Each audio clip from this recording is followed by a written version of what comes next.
I'll start recording. Okay. And also, wait, Melanie, before we start, I anticipate public comment.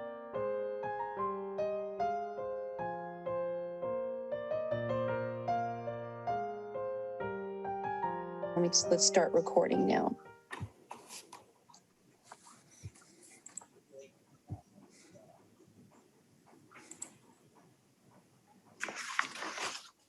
We're recording.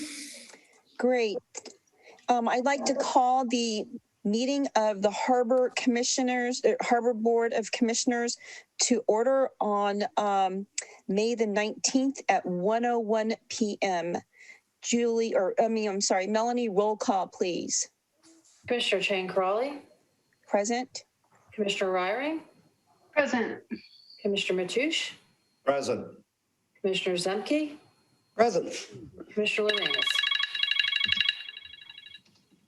Okay, we have a quorum here, so why don't we continue the meeting and start with item B for public comment, which I will open up to members of the public who would like to speak on items that are not on the agenda.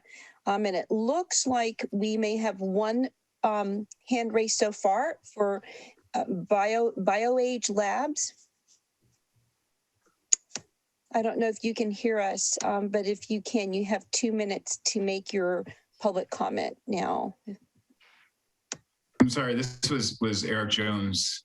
Hi, Eric. Okay. Hi.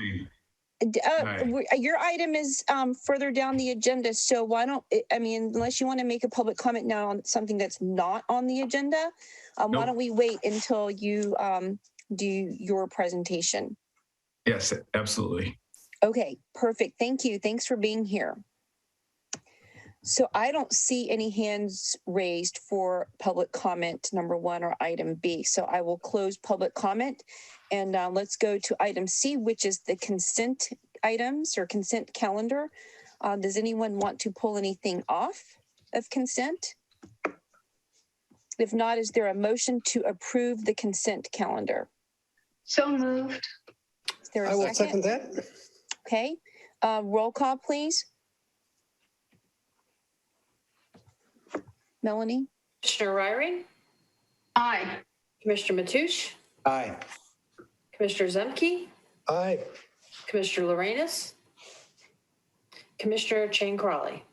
Aye, so that motion carries, and we will move on to the discussion items. The first item is number 9, which is board consideration of installing 2 Sea Valor Ring buoy life-saving stations at Pillar Point Harbor and assisting San Mateo County and installing 2 more at Mavericks Beach. So it looks like John Moran or our general manager, Jim Pruitt, has written the staff report. So Jim, I don't know if you and John want to just take it from here or if John wants to do the presentation first. I'll turn it over to John and let him introduce Mr. Jones. Thank you. Good afternoon, commissioners. Hi, John.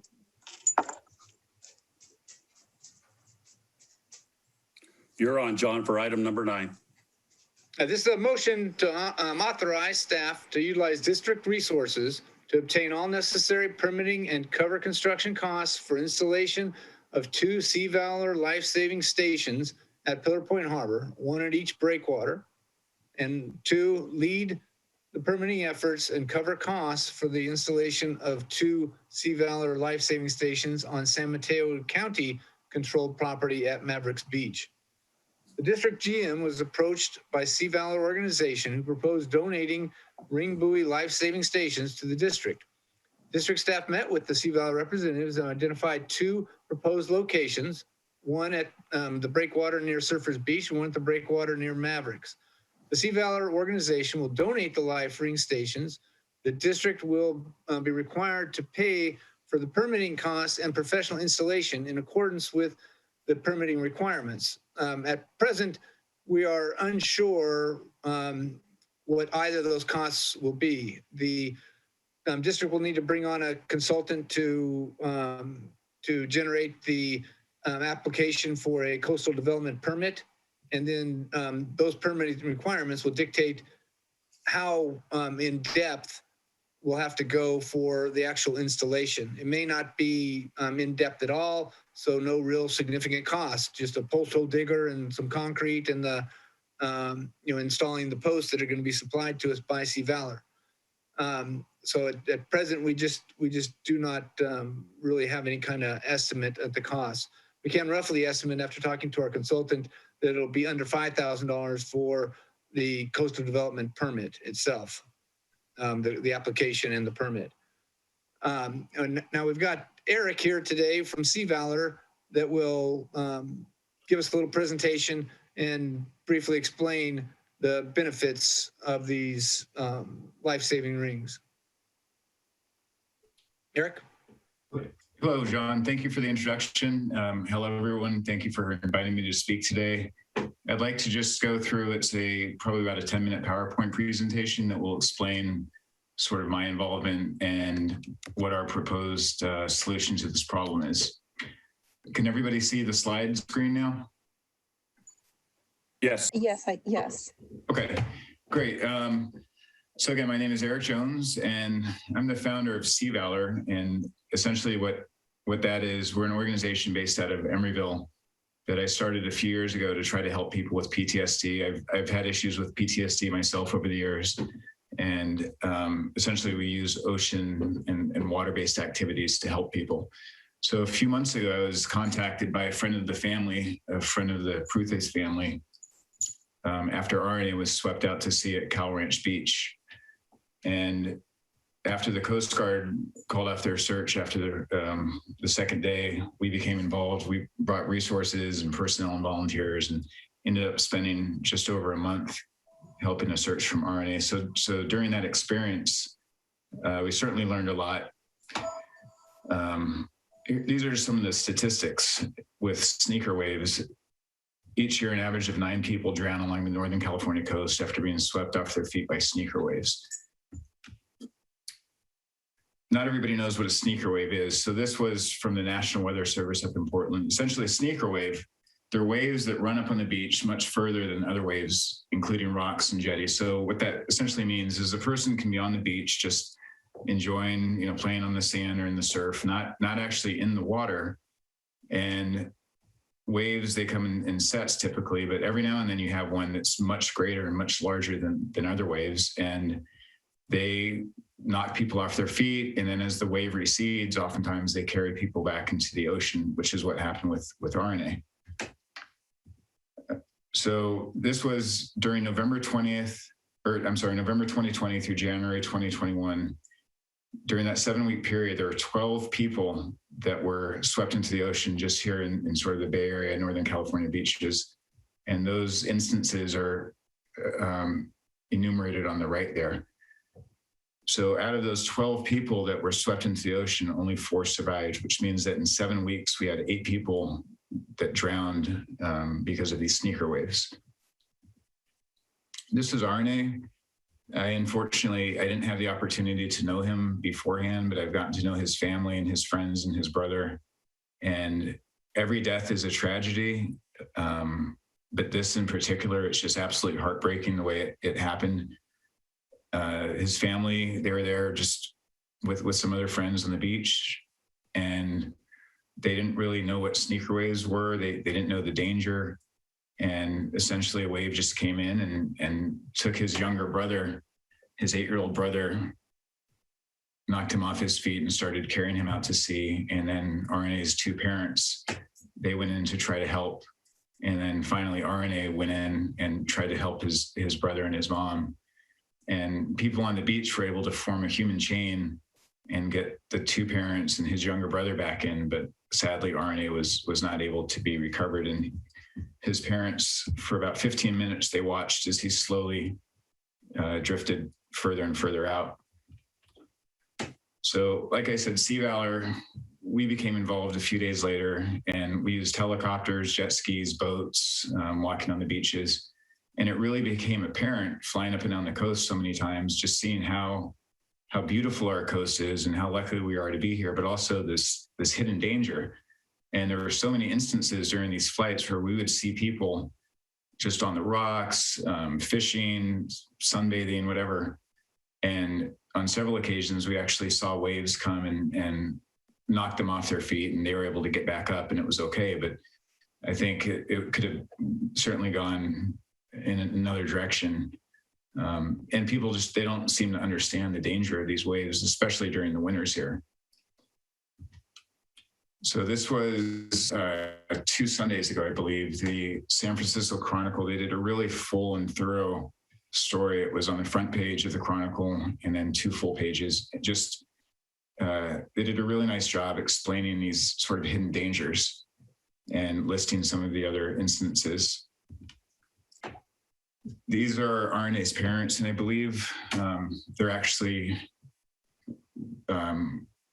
part of the Zoom meeting now, and perhaps they'd like to speak at some point afterwards. And just wonderful people. But during our courses of conversation and having dinners, we've said, what can we do to try to keep this from happening to other families?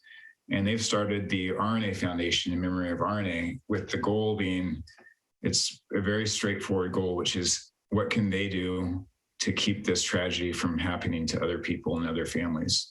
And their ideas are, these are sort of the things we've talked about: public awareness, more effective signage, school programs, and a curriculum. For instance, I went to Oakland Public Schools, and we spent a lot of time talking about earthquake drills and fire drills and even nuclear weapons. I mean, if we were under nuclear attack, you're supposed to crawl underneath your desk. But there was never any talk about ocean safety or sneaker waves. And so perhaps that's something that could be worked in to school programs, YouTube videos, media outreach. And then the second component of this is having something like a life ring, where if somebody gets swept off their feet, somebody can immediately grab it and throw it to the person and help pull them back to shore.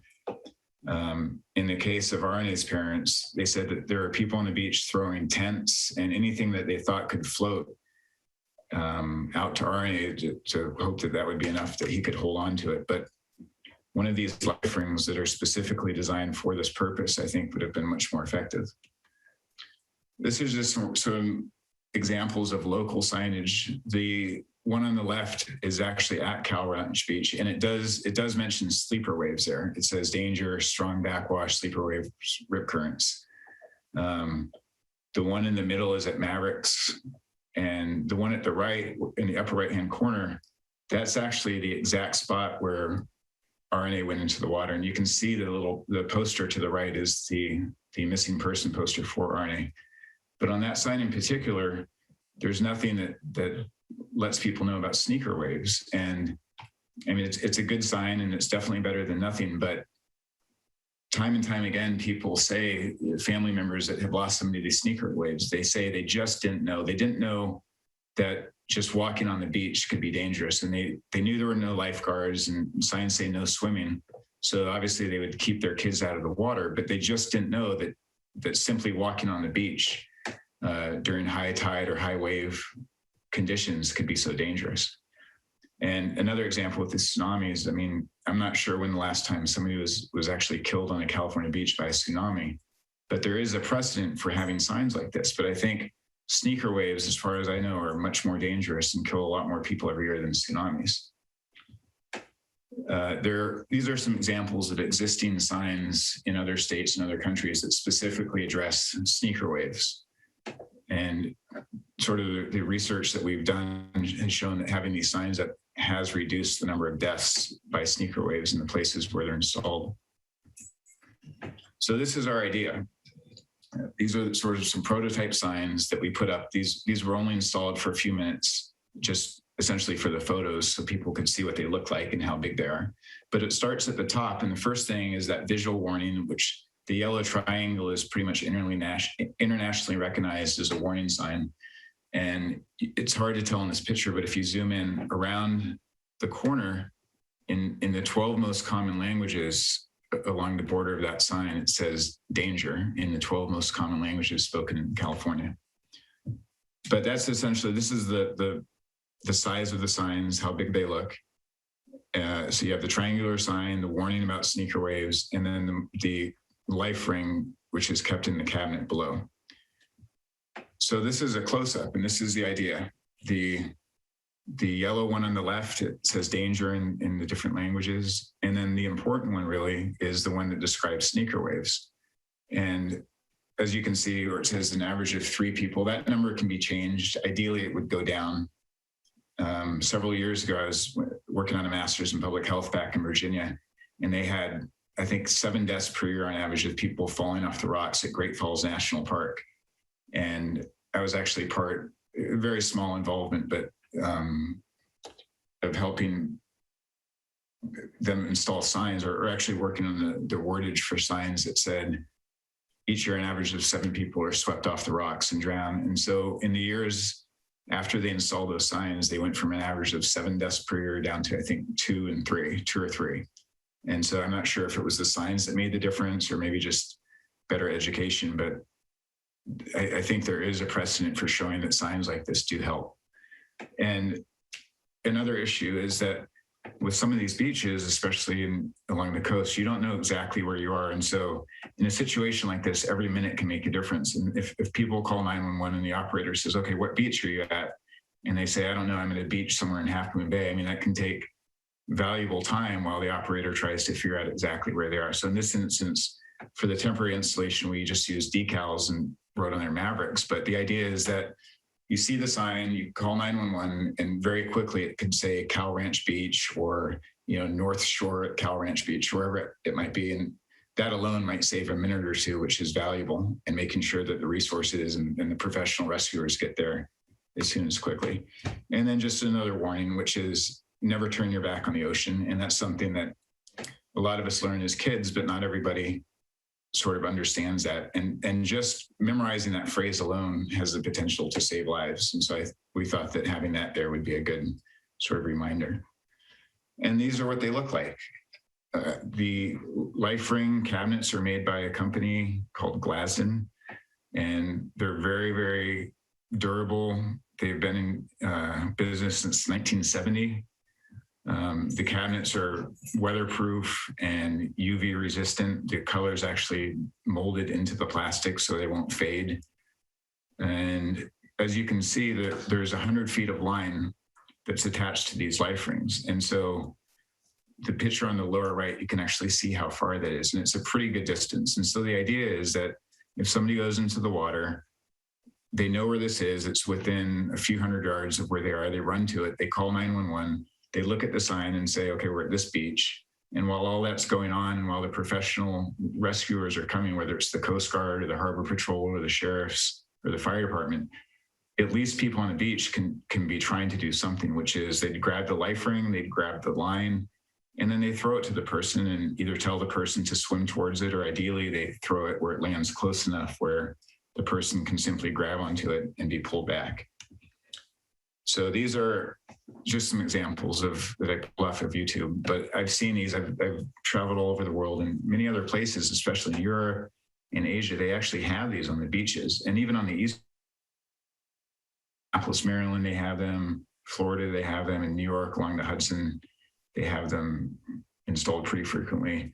And they've been shown time and time again that having these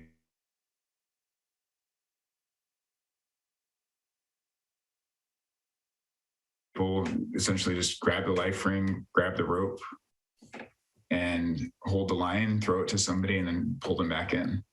And there's many YouTube videos showing these in action. It's pretty straightforward. Every swimming pool, I think, that I've ever been to has one of these, and they're obviously there for a reason. So this is how they would work. Right now, we're privately funding them. I think we have about 20 of these ready to go that are sitting in a storage unit. The cost is around $750 per station right now, and hopefully we can get that cost down a little bit through purchasing in bulk. We would like to keep them made in America, keep all the signage local, the installation, and as far as the putting them together, we have Boy Scouts, we have veterans groups, we have the Rotary Club, a lot of people that are interested, and they would actually help with the assembly of these things, and then the installation would be wherever the permits dictate. And we could certainly even help with that if that became an issue, have people drive them to the location, bring the concrete, and then just make sure they were installed however they needed to be installed. And then the public awareness campaign, we've partnered with a nonprofit called Building Bridges, who's very interested in helping with this and has access to radio and digital broadcast messages that can help spread the word.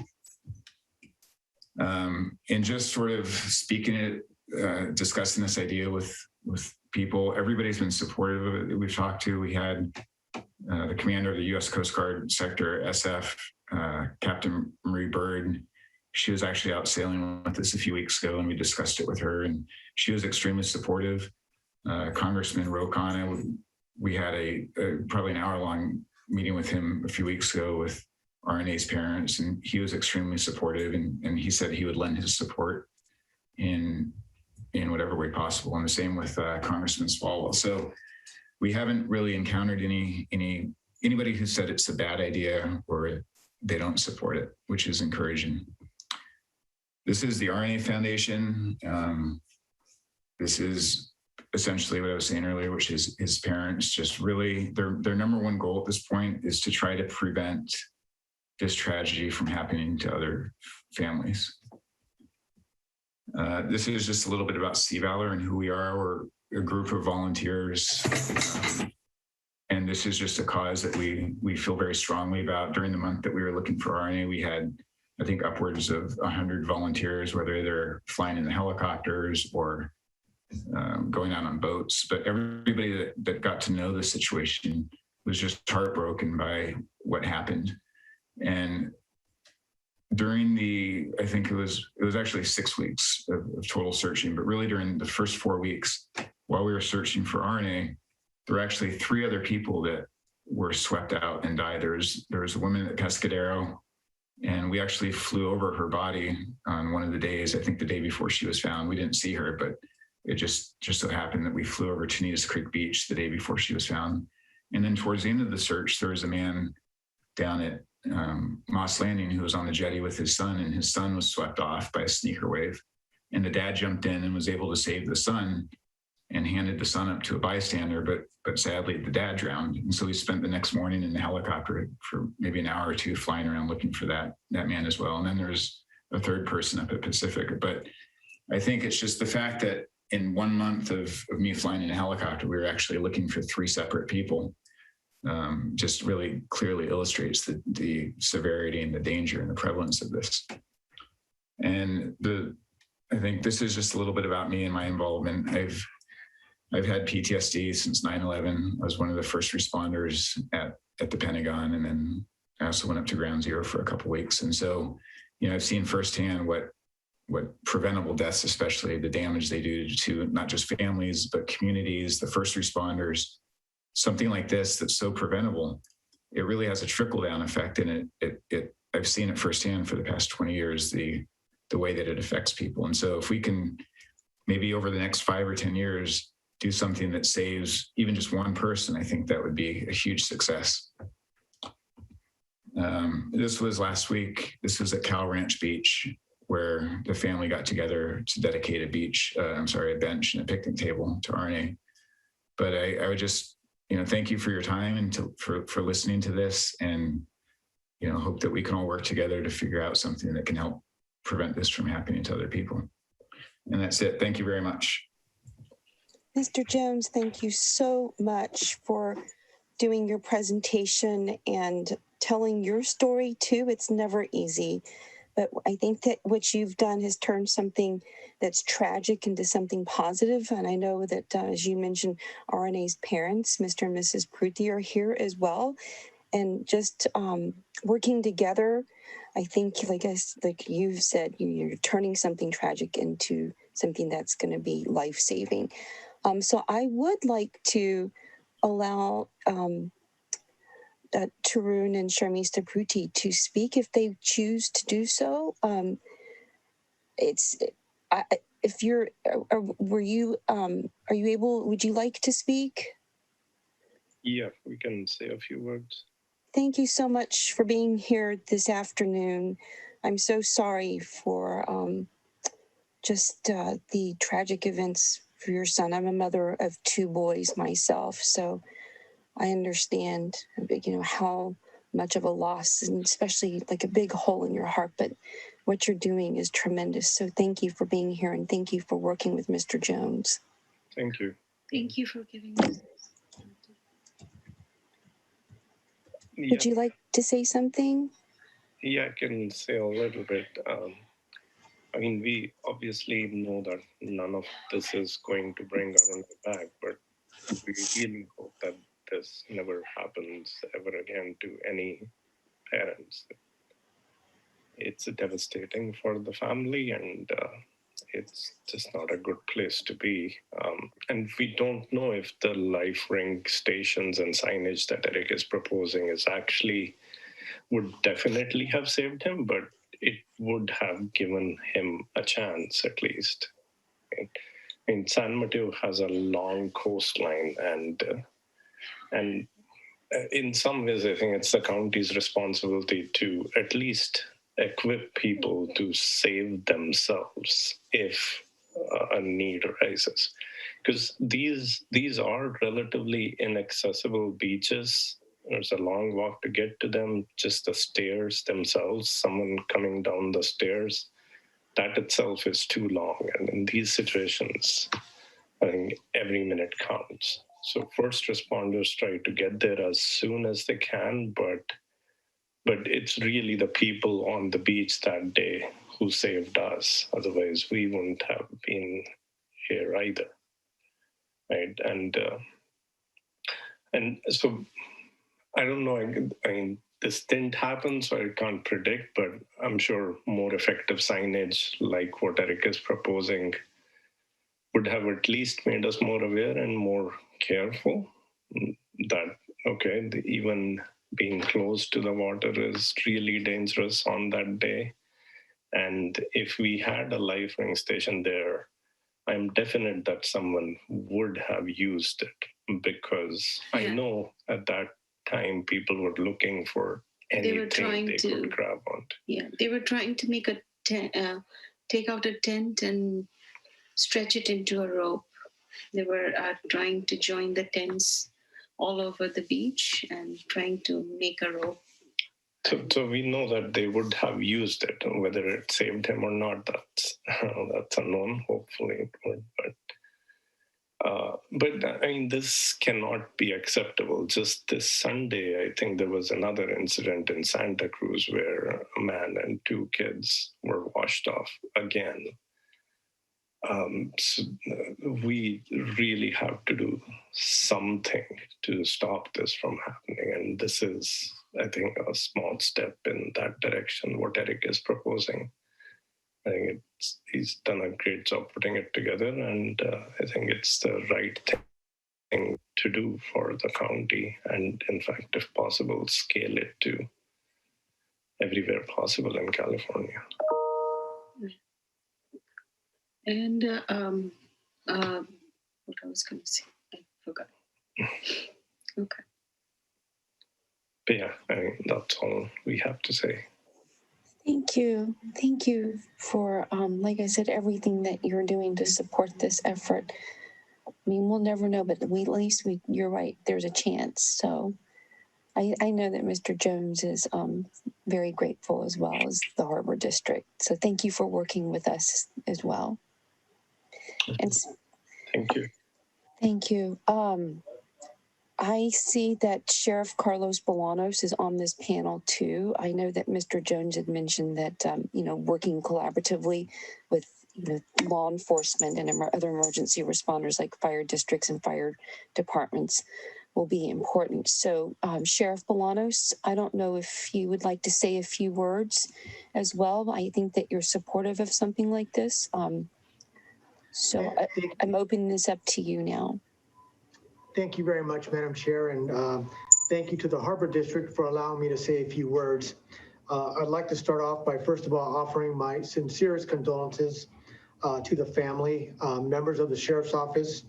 We're there on that day, and, I fully support all of the efforts of the Harbor District, Mr. Jones, and Sea Valor. We fully support this solution for assisting anyone who is in distress in the water. the efforts of our deputies on patrol on the coast who respond to assist people in distress in the water would definitely, benefit by this tool. We also believe it provides the opportunity for community and first responder collaboration and allows whomever initially observes someone in distress and try to safely rescue them. The sheriff's office is very much interested in, communicating with the Harbor District and determining what are the next steps to identify how we can get this, very valuable tool out and try to protect, persons who are out there on our beaches. So thank you again for the opportunity to say a few words. Thank you, Sheriff Bolanos. I am going to open this up for public comment right now. If there are any members of the public who would like to speak on this topic, please do so. President Crawley, I don't see any hands rose. Okay, I don't either. So I'll open it up to commissioner discussion. Commissioner Matoush? Sounds like a very valuable tool. I think it'll be interesting with the permitting process. Harbor District is very familiar with the Coastal Commission, Coastal Development. There's so many different officials.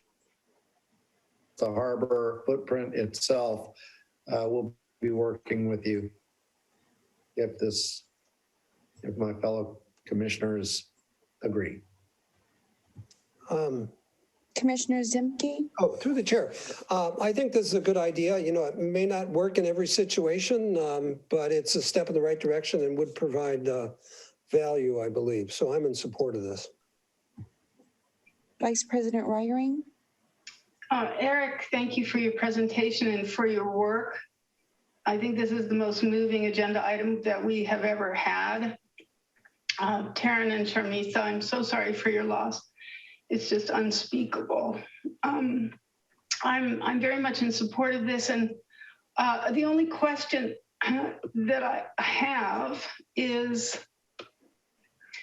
in our staff report, and also in Eric's presentation, there are photographs of these boys kind of in precarious places, like in the middle of a pile of rocks, where they would be difficult and maybe dangerous to reach. So I wanted to ask Eric about that and how they actually get, what the placement is. Sure. No, that's a great question. That was simply because I didn't want to be digging a hole or do anything that could otherwise disturb the beach. These were really only temporary, just to have them standing long enough to take the photos. I didn't want to bring tools and start, doing anything that could be construed as installing them without permission. So, but you're right. When they were permanently installed, they would be in an area where concrete is placed in a post hole, and they would be much more accessible. But we use the rocks essentially just to keep them standing long enough for the pictures. All right, thank you. Well, Virginia, did you have other comments? Yeah, go ahead. Yeah, let me just make a comment. I've already said a lot, but I just want to say to Mr. Jones, thank you for coming out and showing this to General Manager Pruitt and me, especially kind of on your day off, if you will. I think that the minute that Mr. Pruitt heard about it, he thought it was a great idea. And then he said, Virginia, come out and see these. And I said, okay. And the minute I saw them, it was a no-brainer for me. So thank you for the time that you took to show us, and even for your presentation today, Mr. Jones, because I think educating not just the elected body, but even the attendees who are members of the public here, most of whom live on the coast, I think it will help, at least show everyone that we do take safety very seriously. It's a high priority for the Harbor District. And I think that as time goes forward, Mr. and Mrs. Prudy, we hope to be able to collaborate with the county and the sheriff's office and even Coastside Fire if needed, or, figure out how the collaboration will work to hopefully put more of these life rings in. So thank you for all of your support and for doing this and bringing a great idea forward. Is there a motion? I'll entertain a motion. If anyone would like to make the motion. To move let's see, where is our motion? Recommended motion that the Harbor District lead permitting efforts and cover cost for the installation of 2 Sea Valor life-saving stations on San Mateo County controlled property at Mavericks Beach. Oh, I skipped a part. And to obtain all necessary permitting and cover construction costs for the installation of the 2 Sea Valor life-saving stations at Pillar Point Harbor, 1 at each breakwater. I'm sorry, I read that backward. Is that motion going to work? I'll second your inverted. Oh, yeah. Well, I'm on. So basically, we're off in the Commissioner Wiring. We're authorizing staff to basically do what you're doing, but what you've moved to do, but to use district resources to do these things. Correct. I read the entire motion. I read the second clause first. If I can restate the motion so it's clear, President Wiring or Corrali? Please. So Vice President Raring, I believe you said, in essence, authorize staff to utilize district resources to obtain all necessary permitting and cover construction costs for the installation of 2 Sea Valor life-saving stations at Pillar Point Harbor, 1 at each breakwater, and lead permitting efforts to cover costs for the installation of 2 Sea Valor life-saving stations on San Mateo County controlled property at Mavericks Beach. Correct. Is that your motion, Commissioner Wiring? Thank you, Mr. Pruitt. Is there a second? I'll second that. Any further discussion? Okay. Melanie, roll call, please. Commissioner Matoush, Aye. Commissioner Lorenz, Commissioner Zemke, Aye. President Chang Corrali, Aye. Commissioner Riley. Okay, that motion carries. Thank you very much. Thank you very much, Mr. Jones. Please let us know what we can do to help even further if you need that. And Mr. and Mrs. Prudy, thank you for being here today. Thank you so much. Thank you. Thank you. Thank you. Your help Thank you all. Thank you all very much. Thank you. Thank you so much. around the coast. Okay, so we'll move on to our next item, item number 10. Oh, and let me just thank Sheriff Bolanos as well for being here and supporting this. Thank you, Sheriff Bolanos. So moving on to item 10, which is Pillar Point Harbor West Trail Shoreline Protection Project, IFB construction bid. Mr. Morin or Mr. Pruitt, if you'd like to kick off this discussion.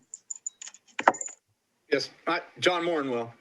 Thank you. This item is a staff recommendation to reject all bids received for the West Trail Shoreline Protection Project and resolicit the invitation for bid, more clearly defining project unique technical aspects and utilizing the Department of Industrial Relations pre-qualification process for contractors submitting bids. The West Trail Shoreline Protection Project entails the construction of a living shoreline to protect and restore the severely eroded segment of West Trail shoreline and also addresses drainage issues in the vicinity of the project. The overall project purpose is to provide multiple ecological and community benefits by implementing a nature-based shoreline solution that increases the resilience of the West Trail to coastal erosion, extreme storms, and sea level rise. The district's design engineering team have reached the 100% engineering design stage, and the project construction invitation for bid was publicly advertised consistent with the Public Contract Code. Bids were opened on April 16th, 2021. The district received only 4 bids, regretfully, from this invitation for bid. The district received many questions for clarification of the invitation for bid specifications, technical specifications, which resulted in 2 addenda even prior to the bid opening. The cost amount difference between the 4 bids that we did receive was over $1 million, which could further indicate the need for more clarity, sure bidders are bidding apples to apples. For the above reasons, staff believe that if all bids are rejected and the district resolicits the invitation for bid, ensuring better clarity in the technical specifications, more bids may be obtained, fully and accurately addressing technical specification scope, thus resulting in fewer change orders during the project. And in addition, staff believe this project would benefit from utilizing the Department of Industrial Relations pre-qualification process for contractors submitting bids, just so that all the contractors fully understand the unique attributes of this project, and that we get bidders that are in fact experienced with working in the marine environment. Therefore, staff recommends the aforementioned motion to reject all bids and resolicit the invitation for bid. Okay, I'm happy to open up this item for discussion by the commissioners. Any discussion? Commissioner Matoush? I concur with staff's recommendation. Commissioner Zemke? I concur as well. Commissioner Ryring? That makes 3. Okay, I do have a question though, if I may.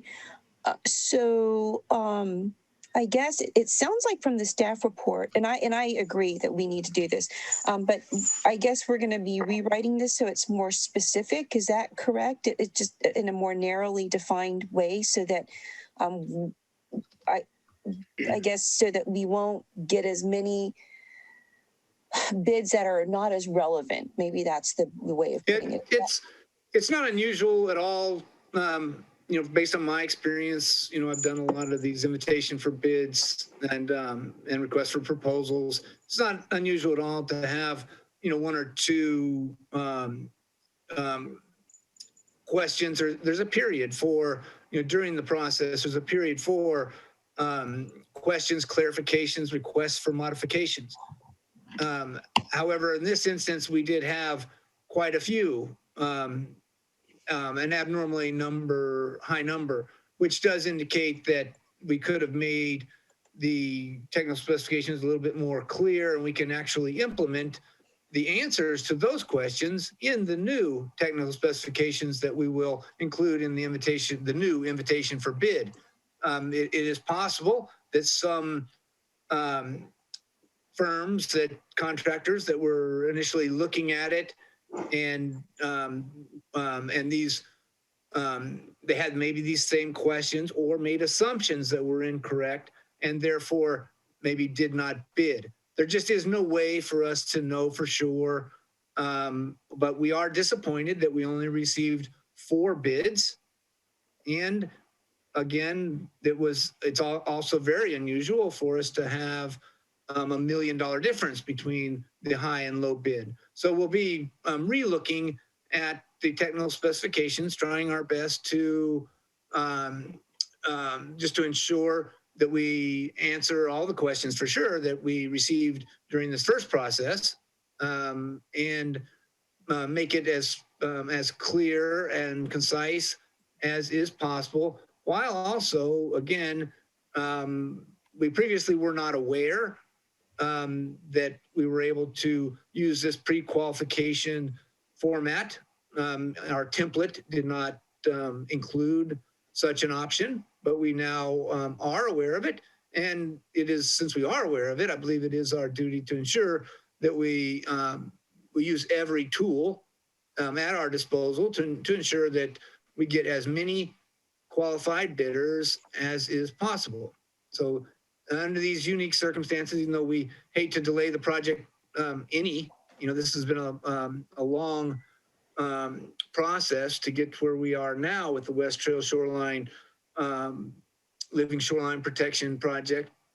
But it is a very important project, and we do have a lot invested in it, and we do want to ensure that we handle this invitation for bid professionally, and we don't rush through and end up not, again, taking advantage of every tool at our disposal.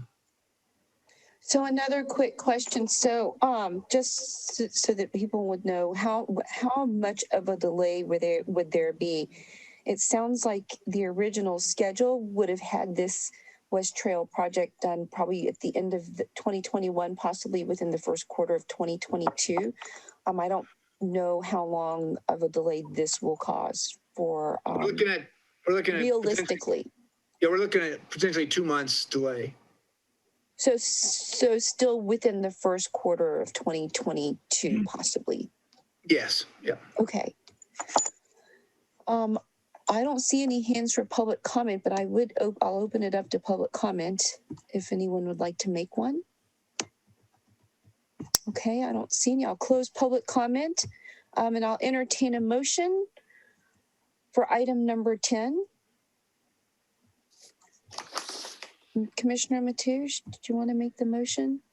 A motion to reject the bid and allow staff to reissue with further clarity. A second. Okay. Any last minute discussion? I would like to just add, and I'm sorry I didn't mention, I'm just now thinking about it, is that, and just in all transparency, there most likely will be an additional cost as I direct our consultant to, to re-go through the entire, invitation for bid process a second time, at our direction, and to implement the requirements of the pre-qualification process, which was not something that we did originally. So there will be some added hours to the design engineering consultant. I don't think it's going to be anything substantial. I would imagine less than $20,000. Okay, thank you. I mean, I do think that this is such an important project to the community that, we just need to do it right. So thank you for looking at all of this. So there is a motion and a second. If there's no further discussion, roll call, please, Melanie. Commissioner Zemke, Aye. Commissioner Lorenz, President Jane Crawley, Aye. Commissioner Ryring, Aye. Commissioner Mateusz.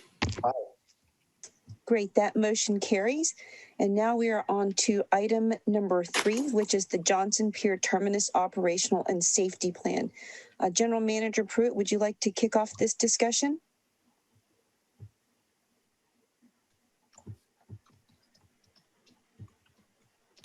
Good afternoon, Chair, Harbor Commissioners. I just want to confirm you can see my screen. Yes. Okay, I'll walk through my staff report as part of the brief for this, and then move into the safety plan itself and what I'm recommending or the staff is recommending. And based on the increased activity, larger vessels, and a new hoist has been put in, a new equipment, compliance with the fire code, and a strong desire for the district to assist all tenants in being successful. We worked with the tenants of the Johnson Pier and the fish buyers to develop this plan. I'm not saying they all agree with it, but it was a collaborative effort as best as possible. What I'm recommending, sorry about that, what I'm recommending is the board approve the Johnson Pier Terminus Operational Safety Plan as proposed or amended in this meeting, and the related revocable license agreement with lease amendments, establishing terms for use of Johnson Pier for the operation of fish buying businesses by tenants of the district, and authorize the general manager to execute such agreements with any changes deemed necessary by the general manager. That is Johnson Pier, kind of realistically how it looks today. And you can see in that picture, you'll see 3 totes deep on part of the pier where it's being stored. You also see trucks and cars. And this is the area which the main discussion today will talk about and reconfiguring the storage plan.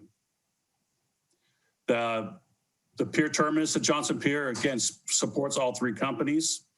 All 3 companies are separate, independent companies with their own legal rights. They lease from the district approximately the leased building itself. And then in the district in 2017, the latest version, assigned certain areas of the pier to each fish buyer for storage.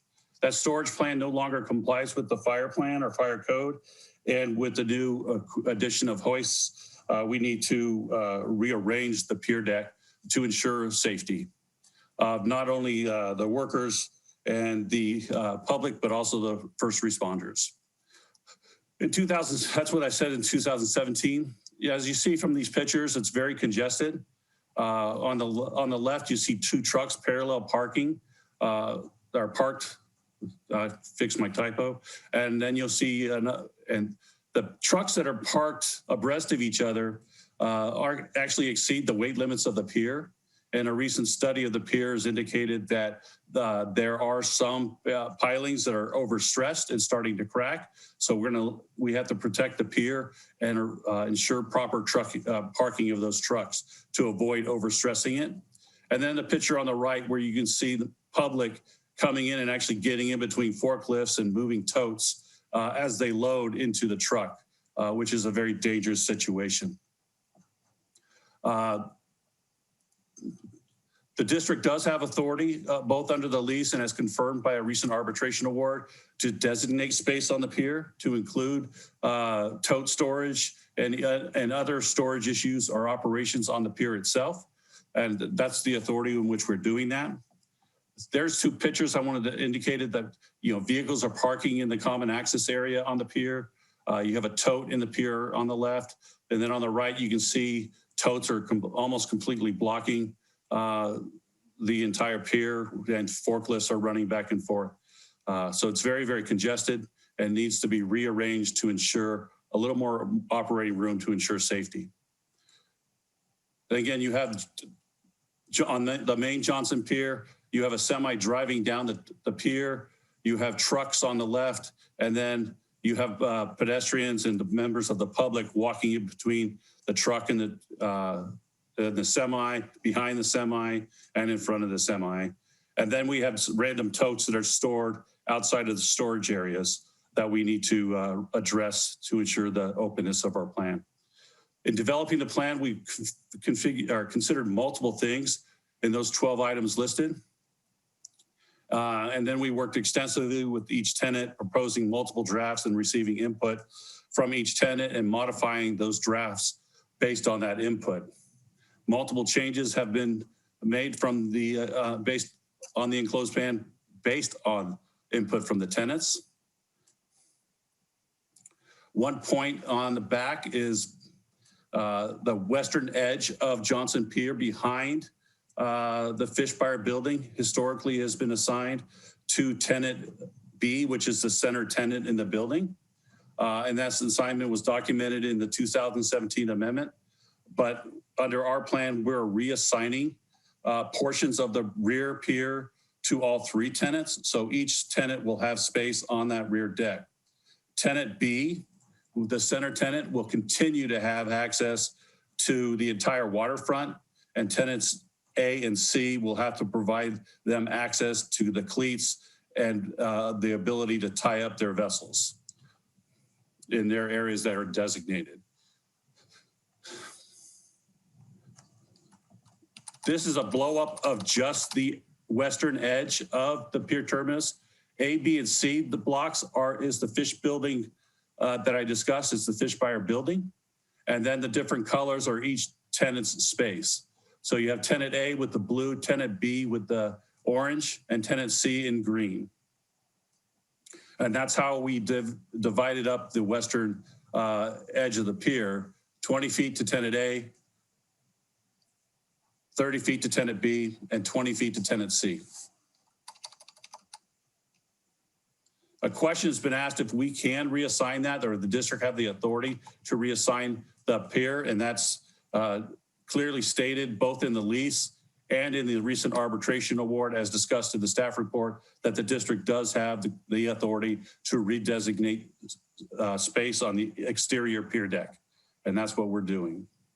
The front operational space for each tenant, I'll go back up to the picture, is all pretty much equal, 19.5 feet by 12. And then tenant C is 18.5 by 12, because their operational hoist area is 6 feet as opposed to 5 feet. So their front access area is reduced by 1 foot. The assignment of the triangle, there is a wooden triangle on the reefer deck between the freezers of tenant A and tenant B that's assigned to tenant B. That remained the assignment. I'm recommending tenant B keep that triangle space because tenant B is the one who improved it to its current state, in which it can be utilized as a working area level with the main pier deck. There is a strong desire by the tenants to have additional totes on the main pier because offloading a squid, it could take over 100 totes to store to offload one boat, and they need to have the totes close by and able to make it economically sense to have all the totes out there to unload the boats in time and load the trucks. So we're recommending that when it is an active or a busy time for squid offloads or crab offload, and we have trucks on the pier, that each tenant will be able to store totes on the main pier itself, only 1 row deep, 4.5 feet from the rail, as indicated there. And then the truck, actually that's, I'm talking about a different space. I thought that was the main pier. This is just the tote storage on the terminal access. I apologize. So tenant B, or tenant A has 360 square feet, tenant C has 234 square feet, and then tenant C has a hoist area, which is 324 feet. And the operational area of the hoist is totes could be placed there when they're being loaded and offloaded for operations. And the blue and the green are permanent tote storages, so they don't have to, those don't have to be actively worked. It's storage. Overall, the square footage we assign to each tenant, tenant A has, this plan has tenant A at 1,206, which is 32% of the space. Tenant B is 1,275, which is 33.8%. And tenant C is 1,290, which is 34.2%. And then of course, the lease all requires the tenants to cooperate with each other as they conduct their businesses out there. To operationalize or to the operations plan, we're recommending that a revocable license, which will also amend their lease and assign the spaces, be executed for that space, and that if it be tied to the real property lease held by each tenant, and a violation of the license would be a violation of the lease. And let me go over to the safety plan itself. This is the actual safety plan that was forwarded to you. And I covered a lot of this stuff inside, or a lot of the information in here with the staff report. But I'll just point it out. This is a figure 1 is the pier terminus, where you can see all the assignments all the way across. And then this is the storage.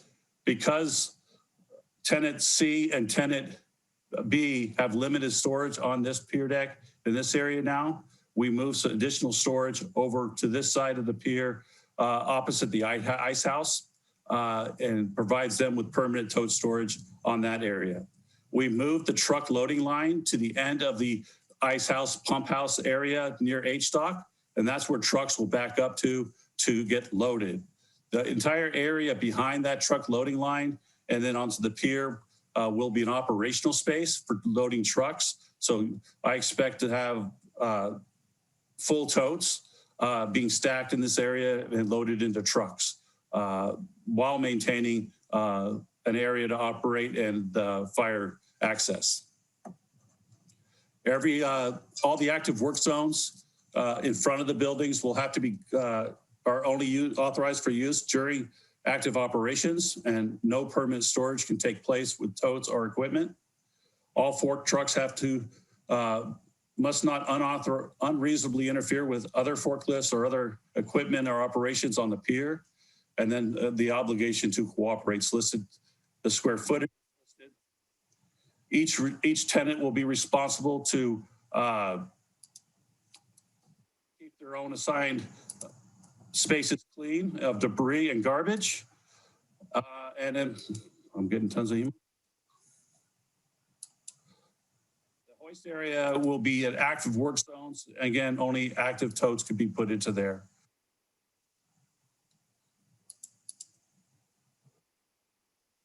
The main Johnson Pier, as I started talking about earlier, over on the left-hand side of your screen, it says Pier Terminus, see figure 1. That's the pier terminus. This is the main pier that runs north and south. The red blocks are truck loading zones. So if it's a semi-truck, you can put a semi-truck in each spot, or you can, if it's box trucks, you can put up to 2 trucks in each spot.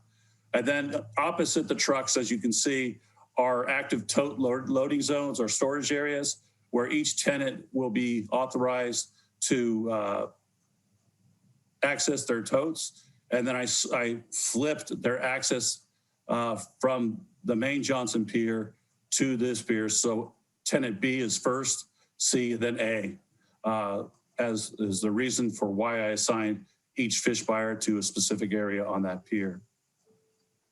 One big change from the past is no truck may be parked abreast of another truck to include passing on Johnson Pier. So if there's a truck in the northern parking, the truck in the south cannot leave until that truck is clear, even empty trucks. They cannot pass or be next to each other at any time. So we'll have to coordinate that closely to avoid the overstressing of Johnson Pier. The common access area, which is gray on both, are designated areas, and you can't unreasonably block or interfere other tenants in the common access area. But within that common access area is a 16-foot corridor, which has to remain clear at all times, except for transiting forklifts for emergency access and fire lane purposes. Covered active work zones and active tote storages in the hoist areas. And the western face, again, is going to be all the water on the western face will be assigned to tenant B, and tenant A and tenant C shall allow and provide access on the pier deck to tenant B on a not to interfere basis to service or tie up their vessels. The loading is pretty basic. And again, the big point here is no truck may pass or be a side by side with each other. And then also trucks will be serviced on a first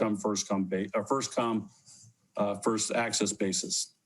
No truck or other vehicle will be permitted to load or offload seafood for commercial purposes without prior notice to an authorization from the harbor master. The other thing this plan does is it shuts down Johnson Pier to all other truck traffic. So the current parking method or practice of Johnson Pier with trucks all the way down the north side of the pier will be blocked, and trucks needing access for loading and unloading will have to get access and permission from the harbor master to drive in, unload, and then leave. And those are limited to active loading in 20 minutes apiece, unless you have permission from the harbor master to do something different. And then also commercial fish buyers are prohibited from conducting business at Pillar Point Harbor without a valid commercial activity permit or lease. At no time in commercial offload of seafood permitted from docks A, B, C, D, E, F, G, or H. Commercial purchasing of fish and seafood through any of the fish buying companies operating or valid lease with the harbor do not require a separate commercial activity permit. We'll also block access for the public when there's operations on the pier terminus, and that way the pier operators or the fish buyers can operate without members of the public walking through their operations. The south end of the pier terminus will be designated as a fire lane and must remain clear except for equipment totes being actively worked. Better definition would be a fire curb. And then parking, as discussed, won't be allowed on the main pier during offloading operations or during peak times. Tote storage, I went through already and covered. The hoist, same thing. Tenant C or tenant B will be required to put a limiting device on the north-south, or not the, what is it, the southeast, there we go, southeast corner of the pier to keep it from swinging into the active work or this fire lane. And then also the fork truck operators have to be professionally certified in accordance with California standards, and the hoists have to be certified in accordance with California standards. There's going to be no flammable material, wooden pallets or boxes or other dunnage or debris shall not be stacked on the pier. And the safety corridor must be at least 3 feet must be maintained around the fish fire building on the pier terminus. It currently is blocked and we're working on clearing that up. Off the dock sales will be prevented during operations when the pier terminus is under operations. And then off the dock sales will be allowed on the other docks during operations, but no cars or trucks will be driving onto the pier at that time. The district will be marking the areas for storage and marking the lines for the truck and loading lines. The district will put up proper signage telling the public and the tenants and anybody else working on Johnson Pier about the rules and different areas. The district will improve the rail at the pier terminus to ensure that to prevent totes from being bumped over onto floating docks or onto the fuel dock or the pump out dock. And then the obligation to cooperate, I always put in there. There's a bigger picture of the plan itself. There's that same blow up that I showed you earlier. This is the pier that I showed you earlier. This is the main Johnson Pier. So this plan, again, equal square footage, pretty close, all within 100. There was another plan that was submitted to us earlier today from tenant B.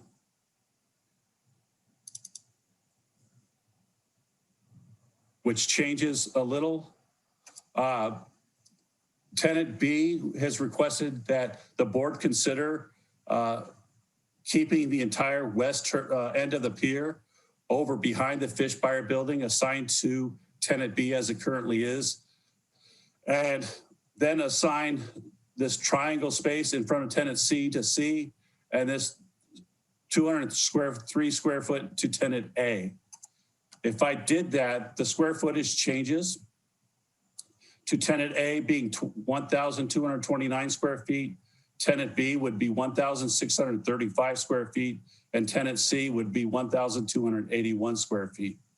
Tenant B, as indicated, has stated that his operations won't allow him to operate within the 30 feet because during crab season, he has crab tanks, or they have crab tanks out there. And squid season, they have generators, squid pumps, and other equipment they need to operate their business. If tenant B's on the line, I'll let them finish up their statements. But I wanted you to see what they also proposed and what effect on the square footage that would have. Or any questions? That's my presentation. Thank you, Mr. Pruitt. Okay, so I thought that was very thorough. It looks like we have a couple of public comments, so I am going to open up public comment for this item, item number 11, which is the Johnson Pier Terminus Operational and Safety Plan. So those who are making public comment should refer specifically to this item and comment on this item specifically. Public comment will be for 2 minutes, and I will open up public comment now, starting with John Ullum. Hold on a moment.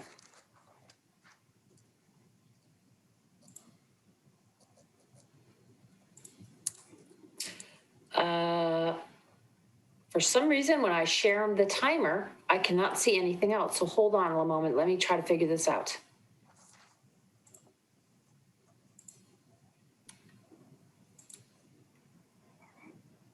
There we go. Thank you. Mr. Olam? Hold on, I need to unmute John.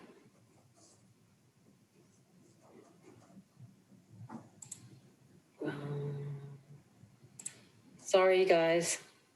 No problem. Thank you. Thanks, Melanie. I'm sorry. Well, let's try this again. I believe I'm unmuted. Go ahead, John. I'm sorry. Thank you, Melanie, and thank you, President Jane Corrali, for the opportunity to speak.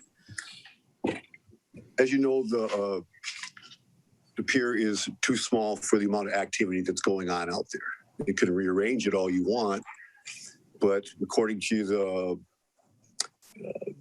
documents that were generated from the arbitration, it is clear that the pier is the same size as it's always been, but the operations that are occurring there are far more extensive. And yet there doesn't seem to be any discussion about spending the $7 million that Ms. Jane Corrali claims the district has approved and on hand for improvements to Johnson Pier.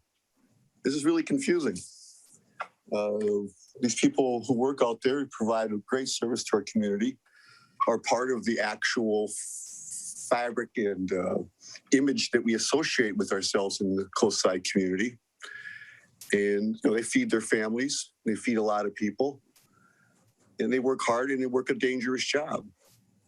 And you're all making lots of rules, trying to tell them how to do their jobs when you not seem to take any responsibility for the fact that the pier is too small for the size of the operations that are occurring out there. So I'd please like to have you address the $7 million, why you're not spending any of it that Ms. Corrali has stated for the record is available, has been approved, and is ready to be spent on refurbishing Johnson Pier. Thank you. Okay. Next public comment will be Captain Smitty for at 2 minutes.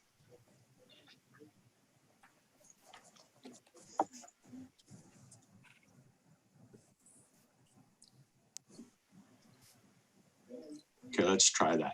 Captain Smitty, thank you. Okay, good afternoon, Madam President, Harbor Commissioners, and members of the Commission. My name is Captain William Smith, and I'm the owner of the CPV vessel Riptide. In response to this, to block access to our customers is unacceptable. To monopolize for one sector to the detriment of others does not allow for our customers to board vessels in a timely manner.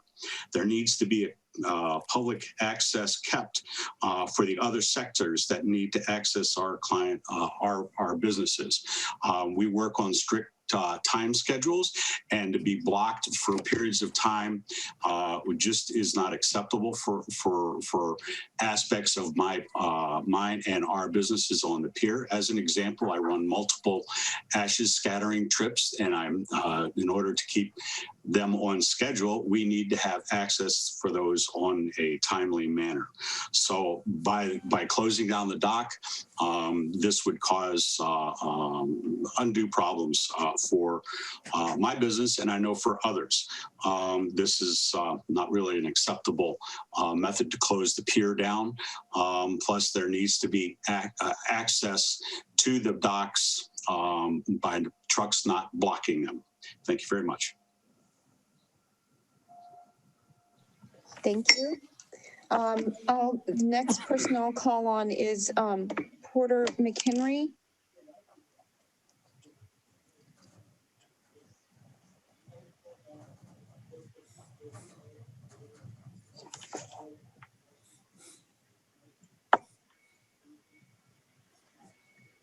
Mr. McHenry, are you available for public comment? Yes, I'm here. Thank you. You have 2 minutes. Thanks. My name is Porter Henry, and I'm one of the 3 leaseholders on the end of the pier. I've studied the new safety plan and been part of the design. Honestly, I can say I'm not happy about the safety plan, but still request the board approve it. It brings many changes to the way things have been operated on the pier for the past 20 years, and change can be difficult and scary, but sometimes needed. Figuring out the needs of the tenants, fire marshal, and all the requirements fell on the shoulders of the general manager. Through this process, I've gotten to know General Manager Pruitt, and I've gained much respect for him. He has been patient, listened openly, considered all input, responded timely to all questions, and has done so very professionally. This is a great change from the past general managers and very much appreciated. It took months and lots of effort to get this to this latest version of the safety plan. Honestly, I cannot see a different way to accomplish all the needs and goals required. 3 Captain's second hoist was first installed in 2014 and has been a major contention since. I've never opposed any other tenant having a second hoist or any other operation unless it negatively affected myself and other tenants and users of Pillar Point Marina. I was forced to file an injunction at the end of 2019 against the hoist since it had been installed and operated without any operational or safety plan for 6 months at that time. This installation led to major congestion and unsafe working conditions that still continue now since there is still no operational and safety plan in effect at this time. These actions led to arbitration, and the outcome of the arbitration was the district gaining authority to create a safe working environment. This is the first actual plan to be proposed to be in effect since the hoist was installed in 2014. I got a few more, but I'll email the rest of my comments. And I would just like to end it with, please approve the operational plan and let's move forward together to make Pillar Point a better place. Thank you. Thank you. Thank you, Mr. McHenry. Next, I'll call on Sherry Ingalls. Ms. Ingalls?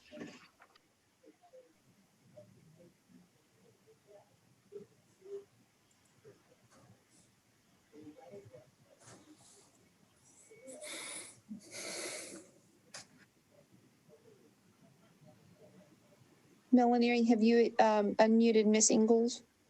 Yes, I think she has to accept the request to unmute. Okay, Sherry Ingalls, did you receive the unmute request?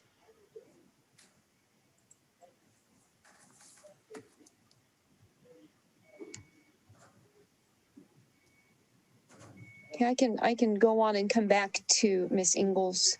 That makes it easier.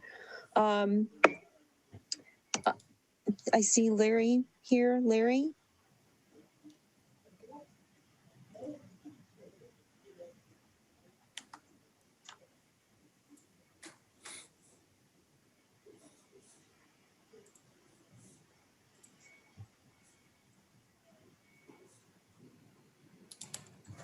Larry, accept my request to unmute. On the hand, can you hear me now? Yep, we can hear you. Yep. Okay. There's a lot of feedback. I think you have to turn that one on. It's okay. This is Larry Furtado with 3 Captains. I've been using the back there for 40 years. And we have generators, tanks, crab tanks, and this is going to be pretty hard for me to change things around. And squeeze me down to 30 feet. It's just not going to work for me. I unload more squid than anybody else in the harbor. And this plan is ridiculous. We got squabbles in the front of the building. We're going to have squabbles in the back of the building. And it's just not right. It's in my lease. I don't think the judge wanted you to take away from our lease. They were more worried about the traffic. There's no traffic out back there except me. So I wish the harbor would reconsider this and do what's right. It's mine back there and it should stay that way. We got to have a generator back there because we don't have enough electricity. We have to have a big tank back there to hold our wastewater from the squid boats, but we don't pollute the harbor. And then we have our squid pump back there. We used to run it through Morningstar with with a sharing deal, but being he's sold out, Betancourts want to have their own pump, so we have to go through the building. And I'm the only one out there that has to go through the building at a disadvantage. So I just wish you would reconsider. And I have another person that's going to talk that does the squid. That's going to give you the square feet is not right the way they measured it. Thank you. I'll go back to Sherry Ingalls. I don't know if she can hear us. I can hear you. Can you hear me now? Yes, we can. Thank you. We figured out, we actually have Sherry Ingalls and Bob Ingalls. I don't know if we can do the 2 minutes, but we'll give it a try here. Our concern is, like Captain Smitty said, from what we understand by reading the proposal, you're talking about shutting down all traffic, all foot traffic, while loading and unloading of the trucks is taking place on the pier. We don't want to interrupt their business at all. We think that they're a fantastic part of this business or this harbor, and we support whatever works best for them. But at the same time, we've got to ensure that our customers can access our boats to load in the morning and to unload when we return. So if there is unloading of squid or fish or crab taking place, we still need to make sure we do have access for our customers to be able to get down to the boats and return once the boats return to the dock. I'm going to turn over to Bob. Real quick, I'll try to make my 1 minute. Thank you, commissioners. Thank you, Mr. Pruitt, for your presentation. We are a working pier. I understand that, and we do appreciate all the businesses working on the pier, and we have to work together. I don't usually intervene in something unless I don't have a dog in this fight until now. If we can't have our customers walk down the dock at 4:30 to 7 o'clock in the morning minimum, that's prime time for squid hours. That's prime time for unloading. We can't operate, and that can't be done. I mean, it's not acceptable.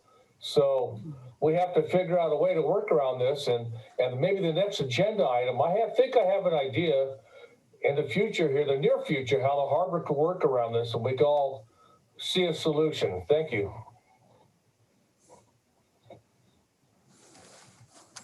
Thank you. President Corrali, can I address something real quick? Actually, yes, please. And you can address it to the commission as well, Mr. Pruitt.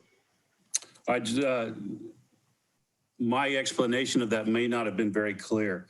I'm not suggesting or recommending we block pedestrian access to Johnson Pier during offloads and when trucks are out there for the entire pier. The line in which I'm talking about is beyond H-Dock.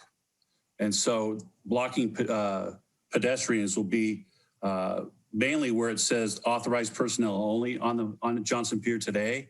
We're just going to make the line a little bit more pronounced and enforce the rules to keep pedestrians and the public from walking through the forklift track in that extremely narrow area where they're going back and forth.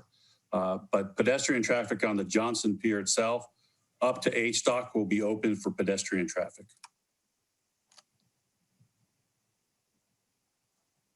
Thank you. Frank Sousa.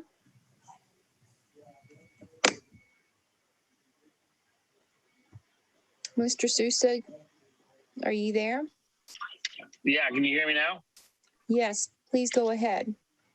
Yes, I just wanted to say, I'm a commercial fisherman from the harbor there, and I have been for some time now, greater than 10 years. And I just wanted to say that it's important to me and a lot of the other fishermen that the companies we offload to the pier are operating in a safe and professional manner.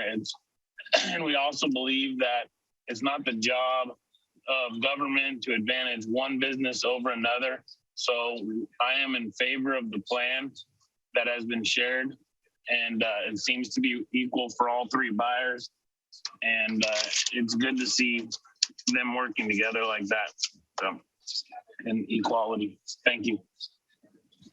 Thank you. I'll call on, where is it? George Wales.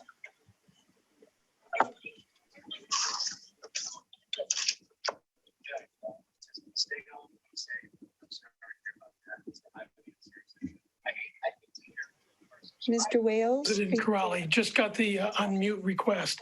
Okay, thank you. And Larry Furtado didn't have time to thank General Manager Pruitt and his staff for all the hard work they've done. Everyone, and I heard Porter McHenry say this, everyone agrees that the safety aspects of this plan are critical and have been needed for some time. And they are a great improvement. They will be a great improvement during crab season and busy squid season times. What three captains and Mr. Furtado were talking about is the problem at the west end of the pier. Just a couple of days ago, the staff for the first time suggested taking away 20 feet at either end of the west side of the pier. As Mr. Furtado said, three captains has used that for 40 years. When 80-foot boats come in to tie off, they're going to want to not only use cleats, as Mr. Pruitt mentioned, but they may want to maintain parts of their boat. They may not be able to see if there's totes stacked high on either end of the pier.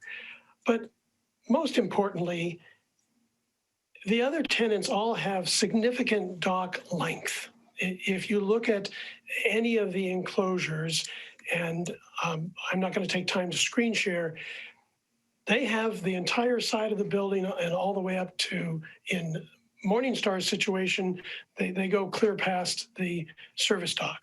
In McHenry's, they have all the way up to the end of the building and then all the way east for 80, 90 feet. There's no problem for them loading and unloading boats. So I would urge you to reconsider that one part of the plan that was sprung on three captains a couple of days ago and adjust the space elsewhere. Thank you. Thank you. Lisa Damrosch.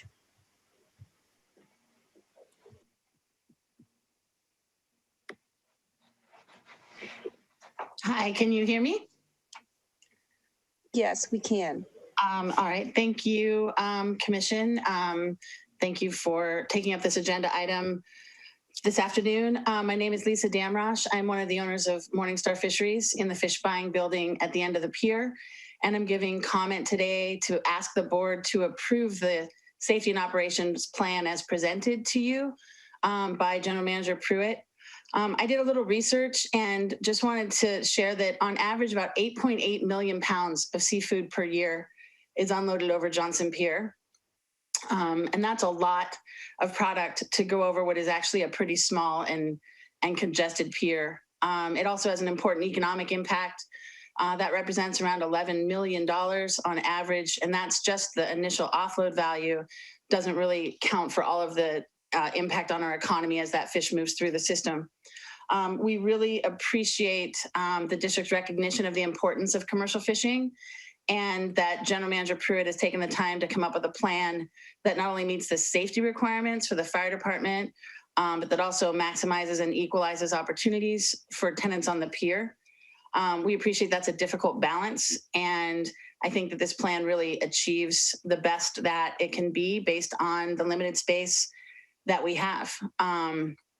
We recognize the district's authority to reconfigure the pier for safety, and something we've actually been asking for many years. There's surprisingly never been a comprehensive safety and operational plan, and this is a really great step forward.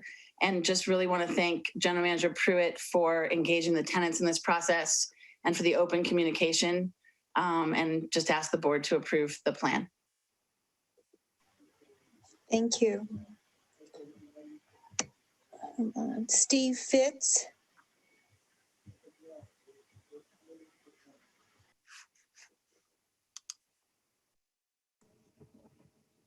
Can you hear me? Yes, we can. Please go ahead. All right, thanks. Yeah, my name is Steve Fitz, and I am also a co-owner of Morningstar Fisheries with Jeff Betancourt and Lisa Damrosch. Also own my own business, Mr. Morgan Fisheries, and operate fishing vessel Mr. Morgan. And as a stakeholder in the industry and owner of one of the 3 fish buying companies here at the end of the pier, I would just like to offer my support of the current spatial plan that General Manager Pruitt has delivered and is being considered here today.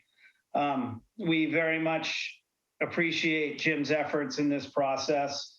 He's instigated multiple meetings, and while they weren't always agreeable and comfortable at times, he's proven to us that it's in his best interest in coming to the best possible solution. Obviously, safety is paramount, and finding a proper balance to ensure safety in an old and outdated space is endlessly challenging. And I just believe that this is probably the best operational plan to address this to this point. At Morningstar, we're in the corner, so we have many challenges with that. But we do the best we can to maximize what limited space we have. And, as commercial fishermen, we're good at adapting to what we do. So we believe in following the rules and want to be operating out there in compliance. Up until now, there really hasn't been anything that we know what we're complying with. So we would just like to ask that this be implemented as soon as possible, because the longer that we operate without a plan, the more chance there is for problems. Thank you. Thank you. And our final speaker is Jeff Betancourt.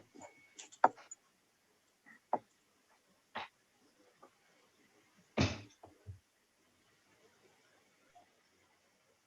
hear me? Yes, please go ahead, Mr. Betancourt.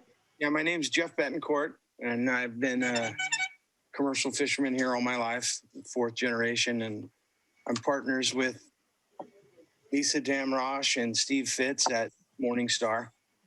And I'd just like to say I concur with everything that they've said, and this has been a difficult process, and Mr. Pruitt has done a very good job of trying to be fair and working through this process. And we're pleased to have rules finally and a safety plan that we'll know what to follow. And that we believe is going to make the pier a much safer place and just make it better for all of us. So I'd just like to say thank you for your time and to please pass the motion as Mr. Pruitt has presented it. Thank you. Thank you. So now I'll open it up to, I'm closing public comment. It looks like everyone has had a chance to speak. So I am going to open this discussion up for commissioner comments. Commissioner Reiering, Vice President Reiering. Thank you, President Tancarelli, and thank you to all the members of the public who weighed in today. Jim, I want to commend you for the heavy lifting you did with regard to designing a safe and equitable solution to tote storage, winch, and workspace in the limited space available. The Harbor District does have the authority and the obligation to create a working plan for the fish buyers, tenants, and the public, and it really has been challenging. I've seen each of the proposed reconfigurations, and I can imagine the hours of work and negotiation that have gone into each one. I don't see that there's much of any elsewhere to rework this plan. It does look equitable and well thought out. And I'd like to hear the other commissioners' comments, but at this point, I do stand behind our general manager's efforts and the plan presented this afternoon. Thank you. Commissioner Zimke? Yeah, I too would like to add my appreciation to the initiative that's been expressed by our general manager, Mr. Pruitt, and taking the bull by the horns and really moving this safety plan forward. I really think it's something we need to do. The only question I have is whether or not the proposal from 3 captains is within the range of workable, or if Jim has any comments on that.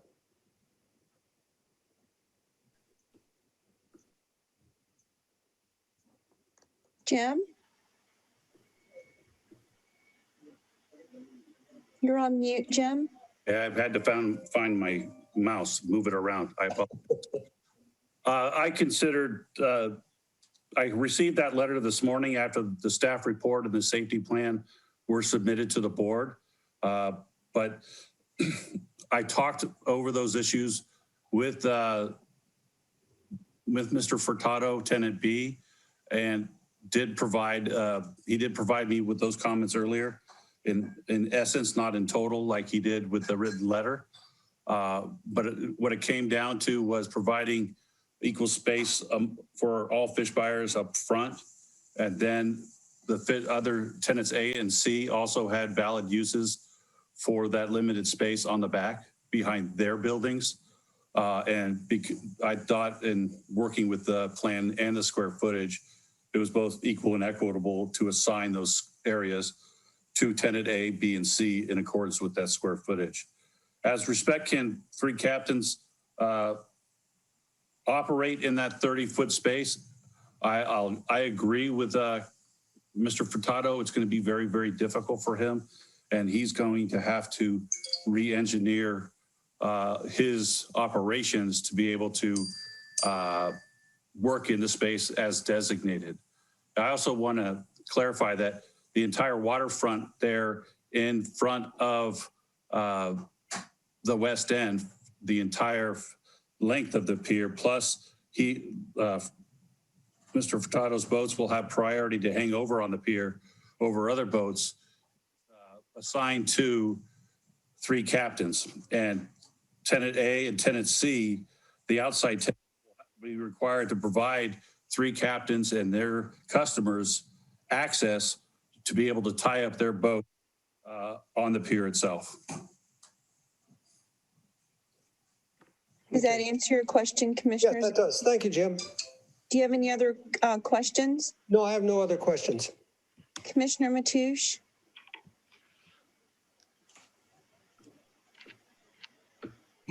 I had some comments. I guess we've had issues with fire access on the back. I was on the pier a couple weeks ago and ran into the fire marshal or whoever it was who was doing the inspecting. So that'll still have to be addressed. I think one of the things that comes to my mind is when we say 2 trucks, we're over stressing the pier. It's going to take a lot of working together to get 3 trucks. I was wondering if any of our fish buyers have considered using the area over by the public hoist with a squid pump. You know, there's been a lot of concern raised about enforcement. We've had numerous comments, emails, and things. I'd just like to say, you know, the old expression was there's a new sheriff in town. We could say it's a new commander, but right now we've got a new general manager and we got a staff that's going to work hard to try and keep everybody in line. There's going to be some squabbles and not everybody's going to get along, but I'd say we've just got to try this. You know, I think it's going to be an immense challenge because the history of the end of the pier, first there was 1 squid pump, then there was 2 squid pumps where 2 of the people shared. And if you've actually worked out there or been out there during this season, 2 is amazing chaos. It's maybe not controlled chaos, but it's seriously chaos. 3 is going to be a spectacle. Yeah, but the only thing is, let's try as hard as we can to get along. We already have the rules that say tenants are obligated to work together. I think that the way this has come out lately with 3 captains, I hope that the other 2 will not unfairly encroach in his use of the back, because we all want to get along. We all want to work. Everybody's got things to accomplish. It's been a tremendous amount that went into this. And at this point, I'm going to support the general manager. But it's, you know, this is going to be subject to how's everybody getting along? Is anybody encroaching?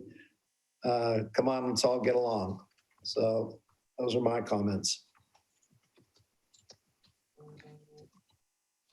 Okay, so I've got some comments too. I just want to thank General Manager Pruitt for the hard work that he's put into redoing the plans.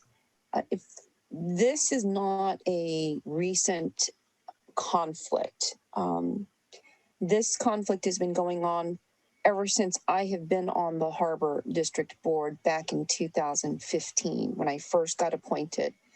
And the conflict has always, just been, it's been escalating. And I think that General Manager Pruitt's plan helps us resolve things in the most equitable way, which also allows us not to favor one tenant over another, which as a public agency, we should not be doing anyway.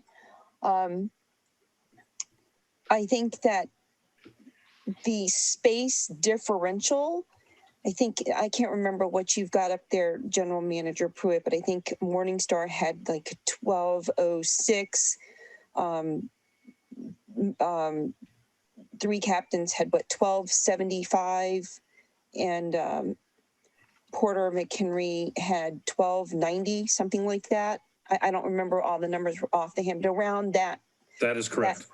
Something. Okay. So I do think that, it's never going to be exactly equitable, but I do think that the small differentiation in terms of square footage is going to allow for workspaces to work for, the businesses, to allow them to operate. I do not believe that the Harbor District wants to harm any tenant, because at the end of the day, the revenues that come in from our tenants, that's very important, since we are also an enterprise district. 35% of our revenues are from enterprise funds. So, we're trying to do the best that we can. And we want to support the businesses, and not just, now, but even in the future, as much as we can. So I do support General Manager Pruitt's design. I think that he takes safety into consideration, as well as trying to be as fair to all the tenants as possible. So I have closed public comment, and I don't think that I'm going to open public comment anymore. So I would entertain a motion to,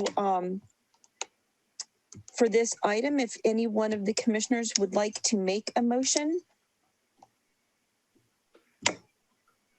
Commissioner Wiring, I don't know, I see that you're not muted anymore. I'm happy to make the motion, and I think I need practice since I did it so poorly earlier. All right.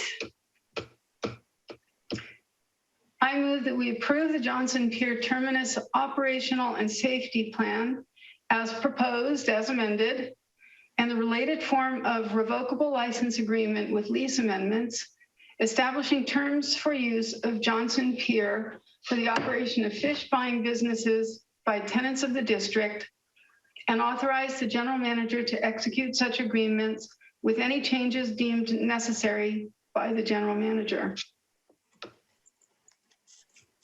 Second. Okay, so that's a motion by Commissioner Wiring, seconded by Commissioner Mateusz. If there is any further discussion by the commission or commissioners, please, start your discussion if you'd like to do so at this time. President Corrali, if I can make one change or recommend. Please. Vice President Raring read the motion as proposed and as amended. So I just want to clarify that there is no amendments being proposed right now, and that the board is recommending the plan as proposed. Commissioner Wiring, are you okay with that small change we're taking out as amended? I am. Thank you, Mr. Pruitt. Okay. Commissioner Mateusz, are you okay with that second? For the removal of that, the words as amended, and it'd be just as proposed? My second stands as amended. Okay. Okay, no other discussion that I can, no hands raised that I can see by commissioners. Let's do a roll call vote, please, Melanie. President Jane Crawley. Aye. Commissioner Ryring. Aye. Commissioner Matoush. Aye. Commissioner Zemke. Aye. So that motion carries. Thank you very much. And thank you to all of the members of the public who were here to speak. Item number 12 is vehicle parking, Johnson Pier Safety. General Manager Pruitt, you can kick off that discussion, please.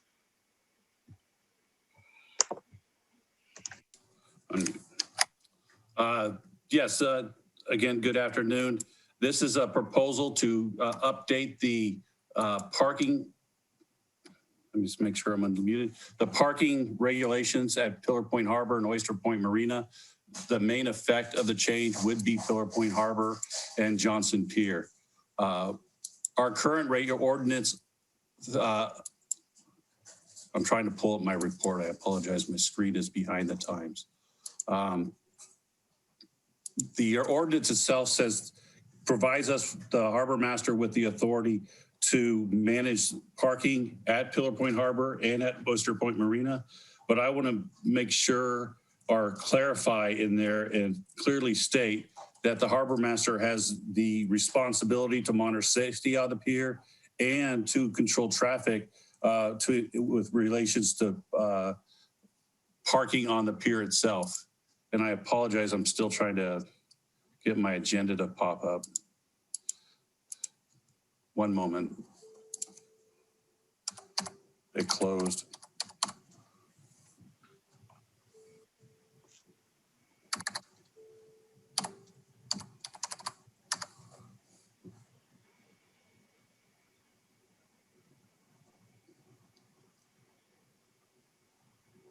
You okay, Commissioner, Mr. Pruitt? Yeah, I just have I had too many things open and my system crashed. Oh, no problem. Does John Warren want to kind of take over? It's coming up right now. Okay, no problem. No problem. Thank you. Sorry about that, Jim. Vehicle parking. There we go. So what we're recommending is a motion from the board to direct staff to publish a notice in the newspaper of general circulation within the district for not less than 20 days prior to ordinance code amendment and adoption, and place the resolution to amend the district parking ordinance of 3.35 for consideration on the agenda for June 16th, 2021 at the district board meeting. So today we're just asking us to be able to post it and then come back in June for final adoption. Over the past decades, Johnson Pier, which I was proud to find out was named after Rear Admiral Johnson of the United States Coast Guard, who was one of the original commissioners and board president of the Harbor District, has increasingly encountered significant growth in public use, recreational boaters, and commercial fishing activities. It's changed from a remote working coastal fishing harbor and harbor of refuge to a tourist destination with access to the coast, the ocean, coastal trail, restaurants, and shops. There's several reasons for the overcrowding on the pier, to include increased fishing, the addition of floating docks, increased number of vehicles, increased size of vehicles, significant increase of off-the-dock sales, and lack of compliance with harbor rules and district ordinances. The number of vessels have increased from the 60s from a few dozen to well over 400 inside the harbor now. And as you can see from the pictures, the original Johnson Pier was narrow and the cars were smaller on the left there. And then Pillar Point Harbor there on the right with pictures where there's no floating docks at all and a limited number of vessels. Then you see on the two pictures below, actually, I'm not sharing my screen, am I? I apologize.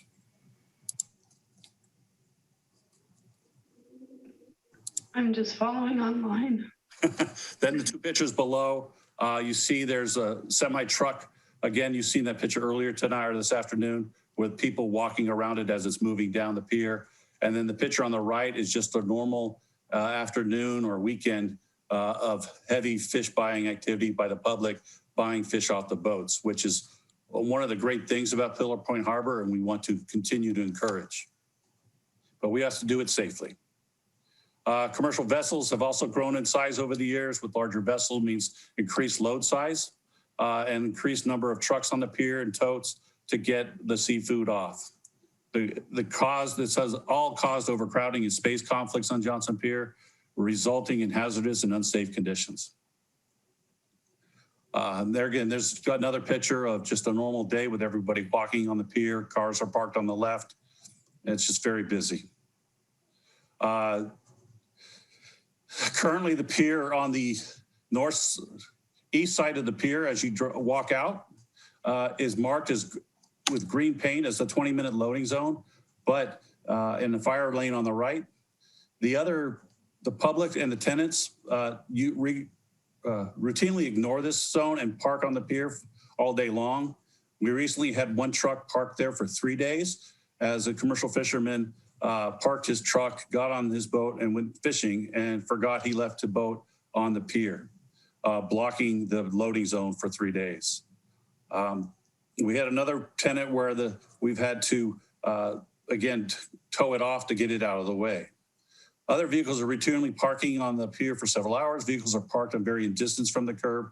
And we've all seen where the cars are parked 4 and 5 feet from the curve in the middle of the pier, blocking access for other vehicles. The parked vehicles also restrict access to the pier for pedestrian traffic and endanger the public as vehicles transit the pier, a very restricted and narrow structure.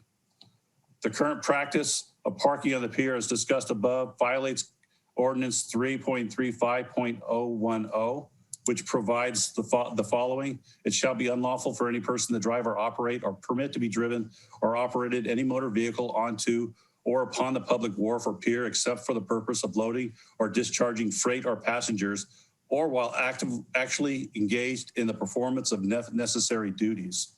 That is not being followed. People are parking on the pier, again, all day long or even over 24-hour periods. Traffic control needs to be taken into effect to improve safety on Johnson Pier. The harbor master is required to have the ability to restrict and or close the pier to vehicle access. The recommended changes to Ordinance 335 clearly define the harbor master's authority to do this. It also adds the authority for the harbor master or the district to contract with the third-party towing company to remove vehicles in violation of the ordinance to ensure the pier is clear. The update is also required to align the ordinance with the proposed Johnson Pier Terminus Operational Safety Plan, which the board just adopted. Again, what we're recommending is direct staff to publish the notice in the newspaper of general circulation within the district for not less than 20 days prior to the ordinance code amendment adoption, and place a resolution to amend the district parking ordinance code section 335 for consideration on the agenda for June 16th, 2021 district board meeting. If the amendments are made, the piers, we're not proposing the pier be restricted or closed to pedestrian traffic at all. Pedestrians will still have access to the pier and to their docks and being able to board the vessels. Fishermen who are required to drive vehicles out there for unloading and loading will still be permitted to do that, but will be a little more strict on the trucks being out there for limited times and only for active loading and unloading or official business associated with their businesses. And the harbor master and the deputy harbor masters will be more involved in ensuring the pier remains clear and safe for all users. Pending any questions, that's my brief. Thank you. And I will open this item up to public comment. And I see that we have a couple of hands raised. John Ullum.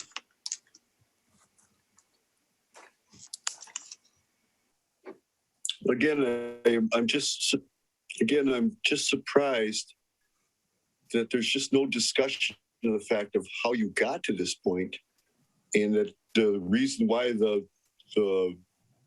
pier is so dangerous and has so many issues is simply because it's not big enough to serve the amount of traffic that you're allowed out there, and it has come to occur over the years. There has been no significant investment in Johnson Pier in decades. And as far as I can tell, you have no intention of spending any more money on Johnson Pier.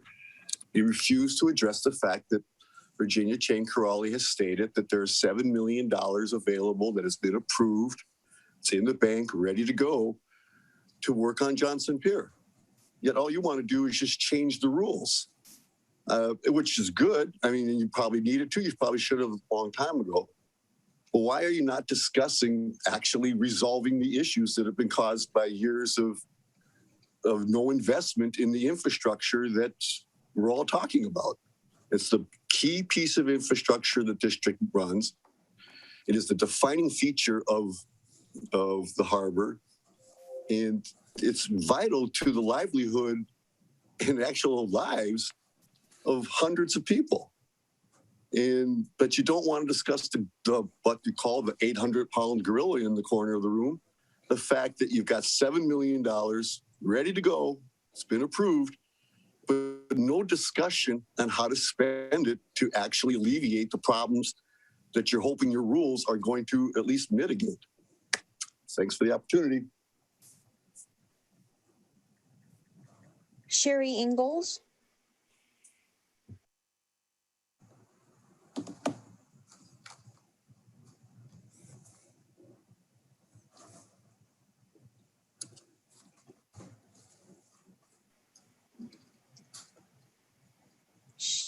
Sherry, are you there? I got the unmute offer, so. Thank you. Alrighty, and actually what I'd like to do is I'd like to have 2 minutes, and then my husband, Bob Ingalls, would has a different item he'd like to kind of discuss on this same matter. Real quick. So hopefully we can get it done together, but if not, if we can get time allotted for me and then separate time for him, that would be great. And again, I'm Sherry Ingalls. My husband and I own Half Moon Bay Sport Fishing there at the harbor. Thank you all for everything you're doing, everything you're listening to, and we do appreciate it. There's been a lot of effort put into a lot of these different items. The one thing I do see is on the, we are talking about changes to vehicles on Johnson Pier itself, but we've brought up in the past possibilities of changing some of the parking at the harbor as well. And looks like that is governed under the same section. It's 3.35.020. There has been, on the pier, we know that, the items you're talking about definitely need to be addressed. But we also, in addition, need to talk about parking in general in the harbor. Like I said, we've talked about in the past, we've been told we have to wait till the appropriate time. Hopefully this is the appropriate time. The parking lot that is between the harbor master office and the tenant row has changed over the last couple of years with the addition of the sidewalk area. And the first row was made unknown to us until it happened, 2-hour parking on both sides, which left very little parking left in that lot. That parking that is left in that lot that's not 2-hour is continuously parked with vehicles that are there for an extended period of time. We have customers that come to the boats. We have customers come to the shops that are not able to park in that area because it's all completely closed or full at 5:30 in the morning. 12-hour parking. So I'd like to see if we can have more time possibly to discuss this matter a little further. We just found out about it on Monday. That doesn't give us enough time to really put any kind of plan together. So I'd like to see if we can discuss this so that it can be included in this revision. And also bring the idea back out that maybe this is the time that we need to think about having paid parking at our harbor. There could be validated parking. There could be free parking for a certain amount of times, but there is definitely parking issues in the whole entire harbor that need to be addressed. I think we need more time to do that. So at this point, I'll turn it over to Bob. Thank you. I agree with the parking on the pier. It needs to be addressed, and I have to admit I've been guilty in the past myself, but we need to take care of that. So I would like to direct you to the staff report here, page 2 of 5, and the pictures. And top ones I recognize. The bottom right looks very familiar. And if you go to page 3 of 5, all those pictures, again, the bottom picture. What do we see here? Well, if you take a look towards the fuel dock, which is the big Texaco sign, you don't see any charter boats in the background. Charter boats are out fishing. All all those people on the pier aren't from the charter boats. People are the problem on the pier. They're getting in the way of all the operations. We need the people. I don't want to ban the people. We need them. Off-sale boats need them. What I think we could do is put another dock on the west side, on the east side of the pier, like the west side has, the dock alongside the pier with a new ramp coming down so people can come down to the dock. They could go all the way down to the charter boats if they have to. They could go down to any dock they want to buy fish. They could use the first ramp that's already there on the west side, or you could put a new one in. But the idea is to keep the people off the pier. And if we keep the people off the pier, the boats could still sell their fish off the boat. The charter boats could still get the customers if they have to walk a long way. But we have everybody out of the way, and the trucks could do their job, and the pier can work like it was designed to do. Thank you. Thank you. That was 4 minutes, so thank you so much. Captain Smitty. Just waiting for the unmute. Hello? You're on mute now. Yes, Thank okay. you. Good afternoon, everybody here. I would reiterate both what Sherry Ingalls and Bob Ingalls had to say about the parking.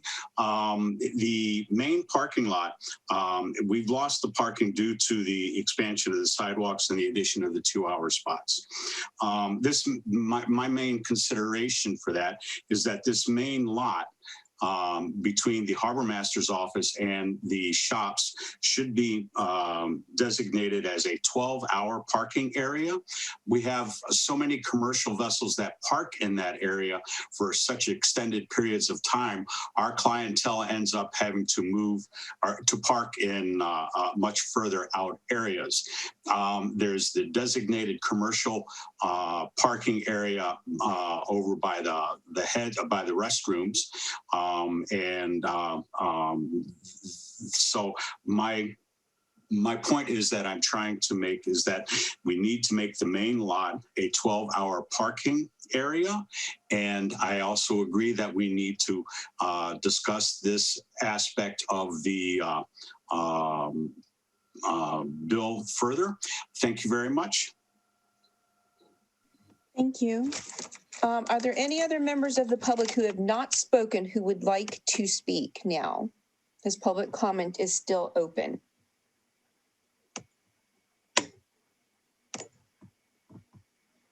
I don't see any new hands, so I will close public comment and open the item up for commissioner comment. Commissioner Matoush? I've heard a lot of good comments from the public. Most of their comments are items pertaining to things not on the agenda. And should they wish these to come forward, I'd like them to be addressed through our general manager and brought up to the commission. Right now, we're talking about parking on the pier. So at this point, I've seen incredible problems with the pier, and I too have been a violator on occasion. So I'm going to support this and say that the other comments were all good, but they're not relevant to the agenda item that we're discussing. Commissioner Zemke? Yeah, through the chair. I agree. I think this plan is well thought out, and agree that parking probably does need, parking in general probably does need to be addressed, but not in this specific forum here. So I'm in support of this plan.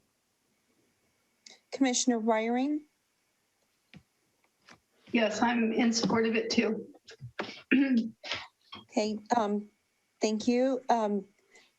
Jim, thank you so much for all the work that you've done on this. It hasn't been easy, and you've done a lot of work and just trying to make our pier safe. So thank you.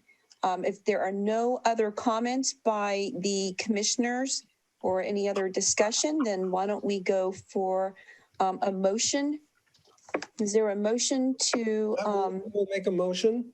Recommend the staff, direct the staff to publish a notice in the newspaper of general circulation within the district for not less than 20 days prior to ordinance amendment adoption and place a resolution to amend the district parking ordinance code section 3.35 for consideration on the agenda of the June 16th, 2021 district board meeting. I'll second that. And I'll just say, now that's the way you make a motion without making a mistake. Any further discussion? If not, then let's do a roll call, please, Melanie. Commissioner Raring? Aye.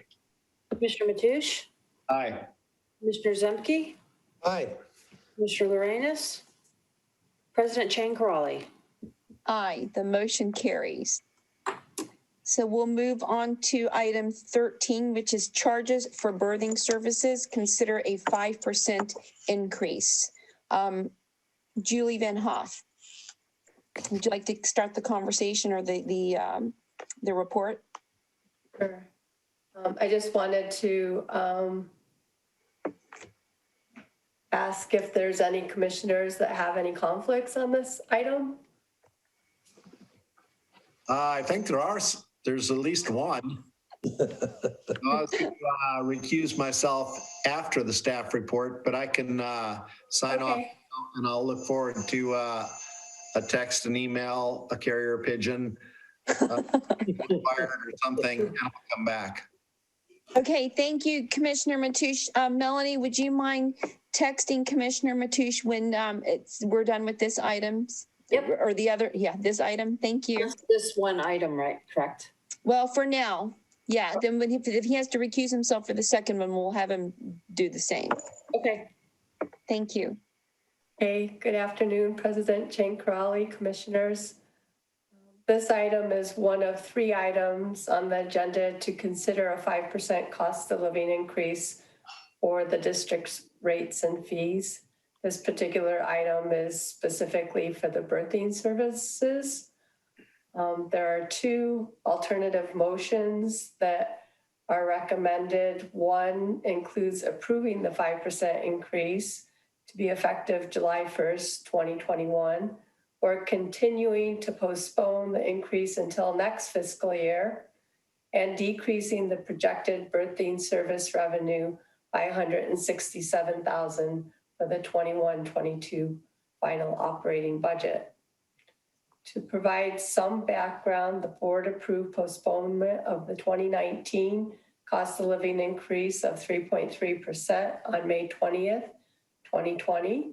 And then on April 15th, 2021, the board asked staff to provide additional information on the impact of the district finances before a decision was made to approve an increase of 5%, which includes 3.3% from 2019 and 1.7% increase for 2020. There are currently 76 accounts that are 30 days past due, with a balance of approximately $121,000. And that's not much difference than what we had in previous years. That I'll be happy to answer any questions. Thank you. So before we start discussion and also take public comment, I want to make a note that we do have a quorum still. So that's why we can continue moving on with this item. And just to make sure that I'm clear, Jim, or Julie, it sounds like Commissioner Matoush should also recuse himself for the next 2 items. Is that correct? Only the next one item. Okay. The last item, I don't believe he would have any conflict. Okay, then I will open this up for a public comment. Captain Smitty. Okay. Again, greetings, Madam President, Harbor Commissioners, and members of the Commission. My name is, again, Captain William Smith, owner of the vessel Riptide. I would like to make a comment on both items 13 and 14. When I started working in this harbor as a hired captain for Captain John running the Blue Horizon 36 years ago, the passengers from the commercial passenger vessels represented the biggest portion of the public usage of the harbor facilities. At that time, there were 15 large commercial passenger fishing vessels. Also, at that time, there was implemented the passenger ticket fee imposed upon the charter vessels instead of a pay gate. Berth rents and harbor ticket fees have increased over the years with an annual COL increase to a point where we are now paying $2.41 per passenger. I've seen many changes in this harbor in 36 years. The biggest effect to the harbor is the off-boat sales of fish and crabs and the traffic that it has brought to the harbor. There's now a tremendous amount of foot traffic on the pier and in the harbor. There's a general usage fee that we pay, which is the commercial activity permit, but there are no fees collected for the off-boat sales of fish or crab. The amount of people that are in the harbor is on an order of magnitude so much greater than what our passengers represent. We are in effect having to pay a tariff on our passengers in Half Moon Bay and the harbor have become the Half Moon Bay and the harbor has become a destination for people of the Metropolitan Bay area. Now tourists from all 9 counties routinely visit the harbor to see a working harbor, enjoy the coast, and get away from the heat. This represents a great disparity between what we are obligated to pay versus the major traffic on the pier. Our passenger clientele now represents less than 5% of the commerce on the pier. Your board report asked for 5% to make up 2 years of this increase. I asked you to drop that altogether. What has been going on with the COVID? Thank you, Captain Smitty. Your time is up. Thank you. John Olam.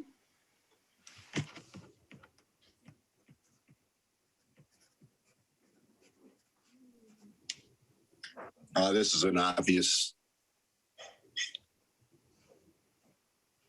Okay, this one's pretty obvious. Motion alternative number 2 is the way to go. The district shouldn't even be considering trying to recoup past increases. Obviously, the numbers here have very little effect on your budget. You 167,000. You waste a lot more money in other ways. Do all these guys a favor. Do the right thing, and no increases until the epidemic is completely over with. And then they should just start with another 2-3%, not trying to recoup for the last 3 years. It's not right. All right, take care. Thank you. Sherry Ingalls.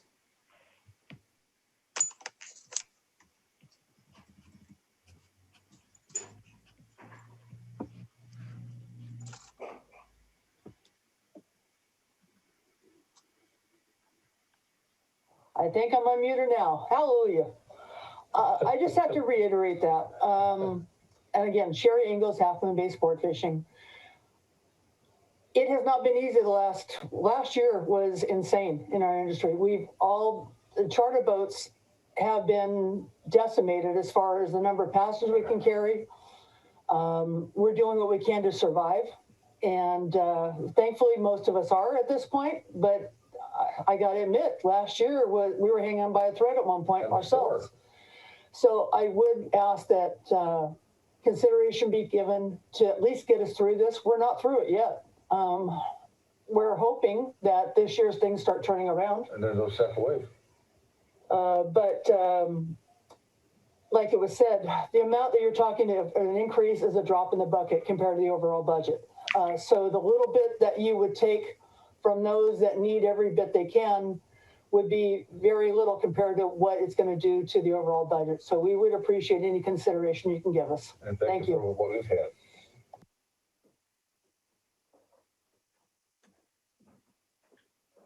I don't see any more hands raised for those who have not made public comments. So I'm going to close public comment and open it up for commissioner comments. Commissioner Zimke, I think that you're unmuted. Do you have any comments? Yeah, I do. I guess since I'm new at this, I'm just a question maybe to our general manager.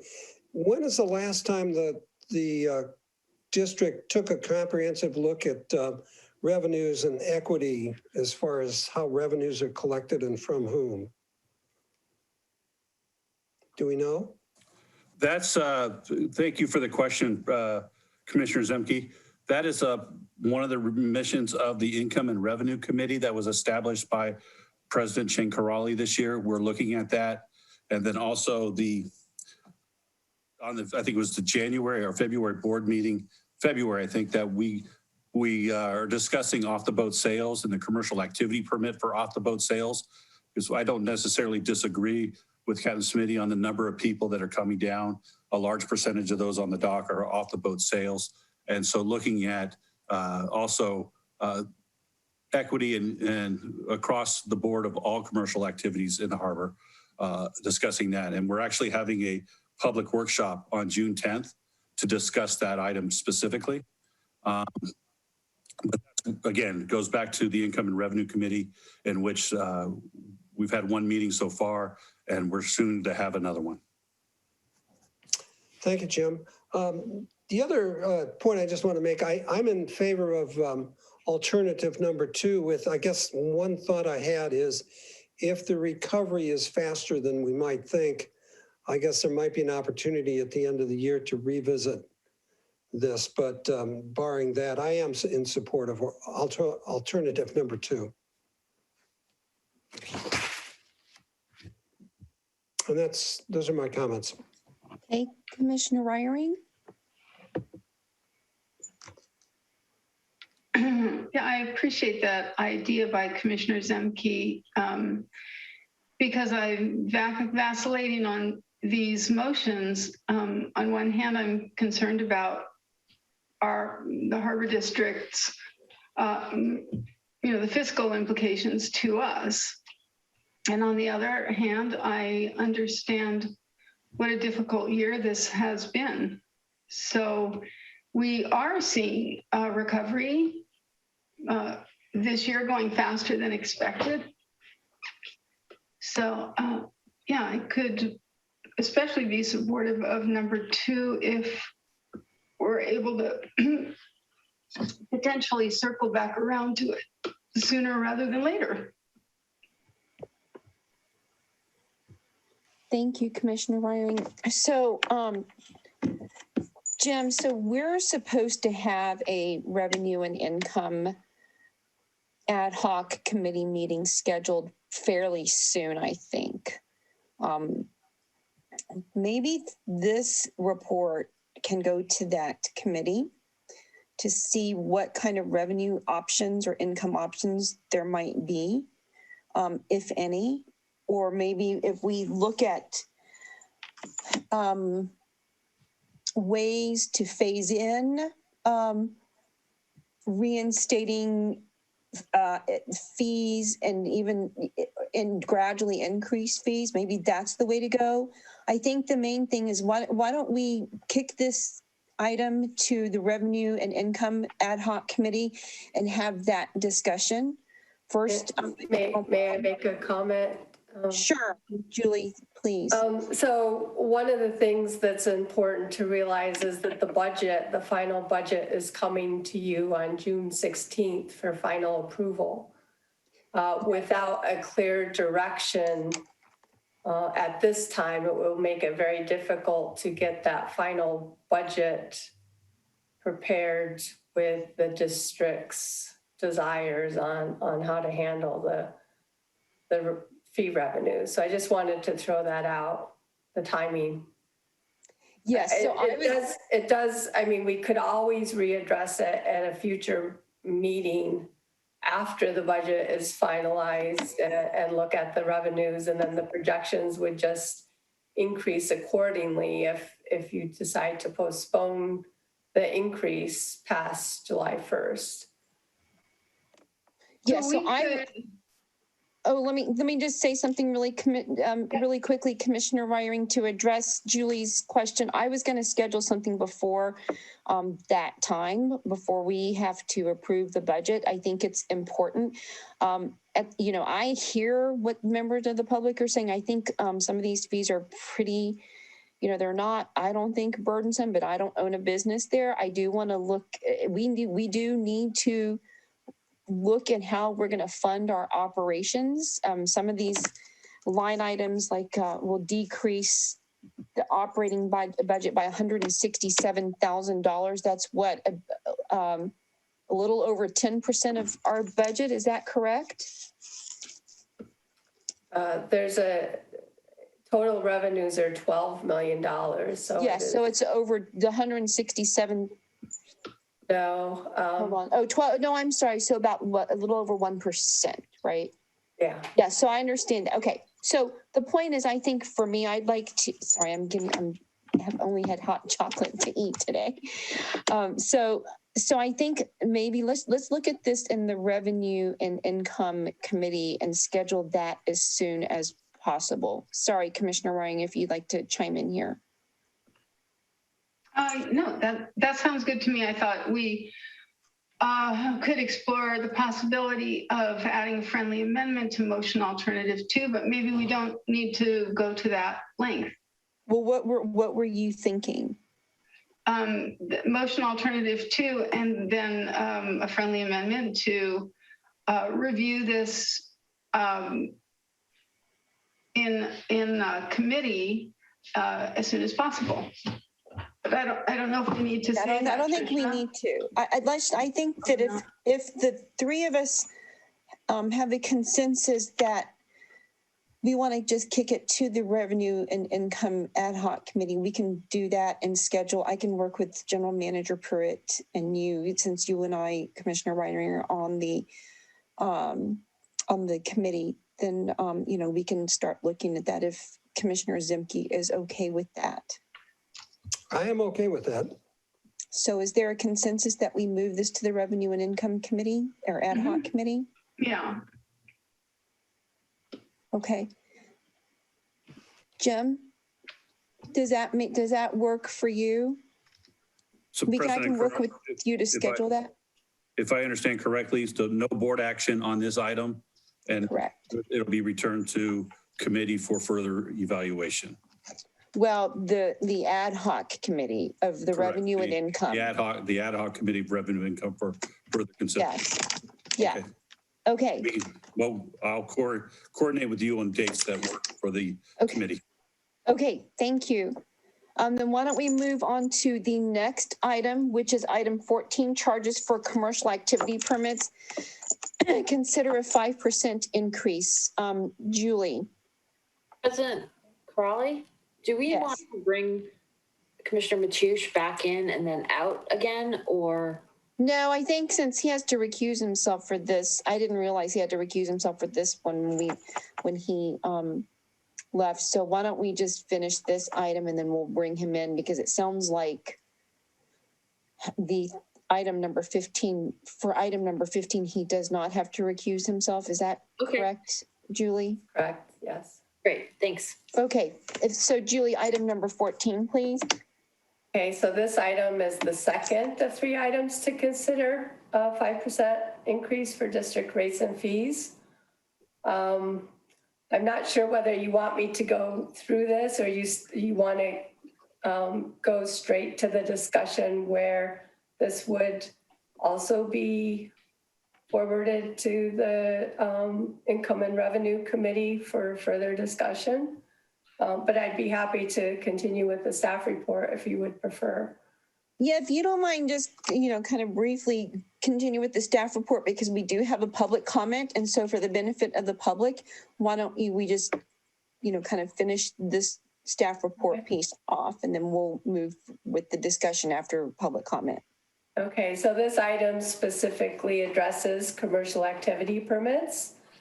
The 2 alternative motions include a 5% cost of living increase, or the second motion would be to continue postponement of an increase and decrease the commercial activity permit revenue by $4,000 in the 2021-22 operating budget. As I mentioned in the last item, the board approved postponing the 3.3% cost of living increase for 2019 at the May 20th, 2020 meeting. At the last board meeting in April, the board requested additional information before approving a 5% increase, which includes the 3.3% for 2019 and the 1.7% for 2020. Comparing the first 3 quarters of this fiscal year versus the first 3 quarters of last fiscal year, there was approximately a $2,000 decrease in commercial activity permit revenue, which equates to approximately 830 fewer passengers for the 10 caps that it would cover. And with that, I conclude that presentation. Thank you. Thank you. I'll open this item up for public comment, and I see one hand, Captain Smitty. Yes, again, good afternoon, everyone. With what's been going on with the COVID and the drastic reductions in our salmon season, we're barely hanging on to a point where we may have to file bankruptcy. And with there being such a disparity, and the fact that you're reviewing rent, harbor ticket fees, and off-boat sales, I would respectfully ask that the harbor ticket fees be reduced or waived until the issue is resolved and there's equity amongst all users. We are being what is effectively being given a tariff on our businesses that is not being levied against any of the other businesses in the harbor. It is not fair to us at all. And for pushing this to your subcommittee, you're just kicking the can down the street and away from us, those who could have some kind of input into this. We don't have access. I don't know how to access these subcommittee meetings where we would have actually some input on these. So I would rather see this in an open forum and presented here to be dealt with as opposed into some private meeting elsewhere. Thank you. So I just want to make it very clear, General Manager Pruitt, that these ad hoc committees are open to the public, and that will be the case here. So just to make a note, I mean, no one is trying to do anything in secret or in private at this ever. So I think that, as you know, Jim and Julie, really at the committee level, we'll be looking, just having a closer look at this to where we can discuss more options and look at the nuances. Sherry Ingalls. All righty, thank you very much. Again, Sherry Ingalls, Half Moon Bay Sport Fishing. When I made my comment on the last agenda item, it actually pertained more towards this one. Because this is a minimal. According to the agenda, motion 2 is reduce the revenues of $4,000. That is a drop in the bucket. That's just absolutely nothing. I looked at the fiscal year 2019-2020 rent report that showed the commercial activity permit fees that the charter boats paid for the passenger service fees, and you take out the Half Moon Bay kayak, you take out Sea Pure, which I don't even know what Sea Pure is. That's $25,000. That only left $15,000 that's being charged to the charter boat fleet. And again, it's the fair and equitable term that needs to be remembered. And the charter boats were paying this fee years and years ago when the charter boats made up a majority of the activity at the harbor. That is not the case anymore, and it has not been the case for years. Yet the passenger service fee keeps increasing, even though our passenger count has decreased. And again, there are other ways for that fee to be obtained other than being charged as a per passenger fee on the charter boats at this time. So really, we do need to see if we can have some discussion before it comes to a board meeting, if at all possible, with the stakeholders that are involved in this process, to see if we can come up with the best possible equitable.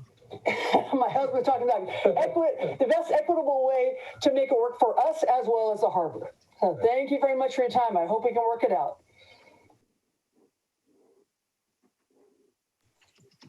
Thank you. John Olam.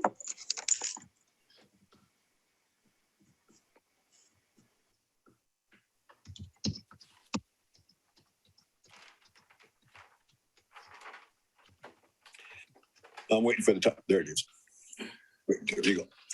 I think part of the issue for at least two of the commissioners on this board is they really do not get why $4,000 matters to people like charter boat captains and operators and fishermen, people like me.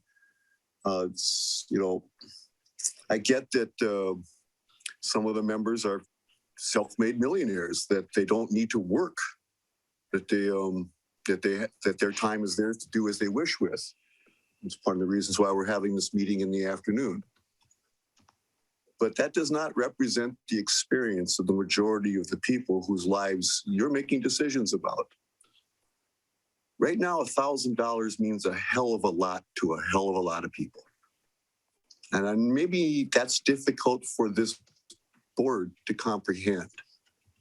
I don't know if any of you have ever lived a lifestyle at a time in your life when $1,000 meant something. I don't think that's the case for most of you now. I think $1,000 is like quite reasonable. As was one of the commissioners early mentioned, they didn't think these businesses, these charges were burdensome for these businesses. But I don't think any of you have a clue what it's like to run the kind of business that people like charter boat operators and surf shop operators, and understand just how much everything matters. And they're getting hit left and right by fees and by increases, and they're about to get slammed with increases in commodity prices. Gasoline is going up, oil's going up, everything's going up. So I think you need to reevaluate how you evaluate these things in terms of an outlook that's considerably Thank less you, than what Mr. you grew Olam. up Your with. time is up. I don't see any other hands raised, but I'll call for last few minutes of public comment. If anyone else who has not spoken would like to speak. I don't see any other new hands, so I will close public comment now and open this up to commissioner discussion. Commissioner Zimke, do you have any comments you'd like to make? I don't really have any comments other than the comments I made on item number 13, that I would be leaning in the direction of alternative motion number 2. Commissioner Reiering?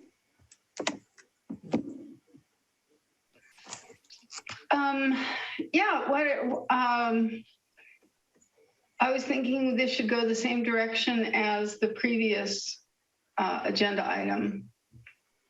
Yeah, I would agree with that, but I do want, I'm sorry, Commissioner Zimke? That would make sense. Yeah, I think so too. But I do want to make a comment. Just as a reminder, again, this part of our budget is an enterprise part of the budget. And there's no question that businesses have been hurt, not just here, but in the entire country. Small businesses across the county, including restaurants outside of the harbor, restaurants in downtown Menlo Park and downtown Burlingame and downtown South San Francisco, downtown San Mateo, East Palo Alto. People have been laid off. So while I appreciate that there are concerns of small businesses within the harbor, I think that this board, which represents the entire county, must look at the entire county and how we are affected by other, or how other businesses are affected as well. Because at the end of the day, the more that we rely on, continuing to kind of forego these fees, taxpayers will be subsidizing these businesses. And that is not necessarily what for-profit businesses are for.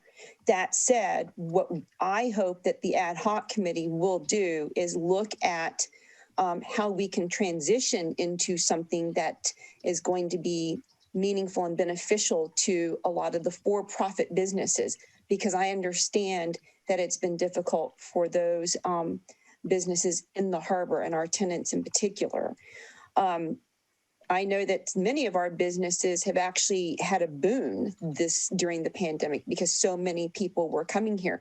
That doesn't necessarily mean that boon was part of, the businesses that have operated and those who've spoken here, which is the reason that I agree with Commissioner Meiering and Zimke that we need to, look at this in a more nuanced way. And let's just bring this back to the Revenue and Income ad hoc committee. Again, having it open to the public, which we normally do. So let's have that discussion with the thought that when we make a decision, it's got to be balanced for all of the interests as well. People in the harbor are not the only ones who have been hurt by this pandemic. So we need to consider all of that. So if there is a consensus to move this to the Revenue and Income Committee or ad hoc committee, that would work for me. Bill and Nancy, Commissioners Zimke and Meiering, does that work for y'all? That works for me. Yep, that works, okay. Virginia. Thank you. Thank you. So Jim, do you have the direction? We have a consensus to move these two items so far to the Revenue and Income ad hoc committee, which you and I will, figure out when we're going to schedule this before we approve the budget, Julie. Understood. Both agenda items have been moved to the Income and Revenue Committee. Thank you so much. Board action So now we are on item, oh my gosh, 15. So does this mean that Commissioner Mateusz can come back in, Melanie and Julie? Yeah, I just texted him, so he should be back on soon. Okay, great. Thank you. So we'll just give him a few seconds to reappear on Zoom.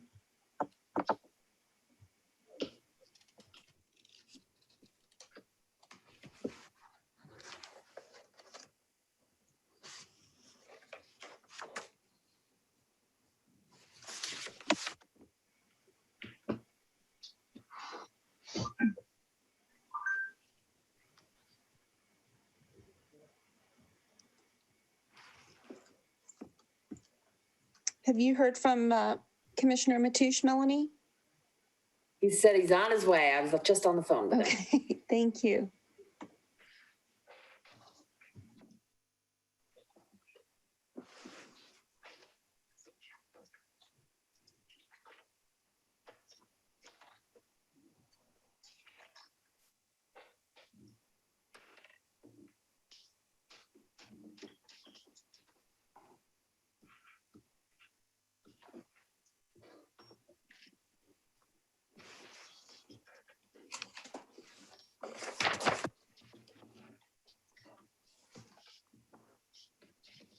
Some of us are a lot more serious about checking out of the system and not being able to use the computer to be compliant.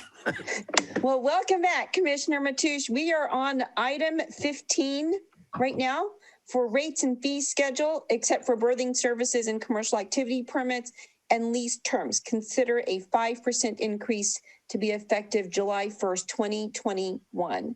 Julie, please. This is the last item of 3 items to consider a 5% COLA increase or cost of living increase for the district's rates and fees and lease terms.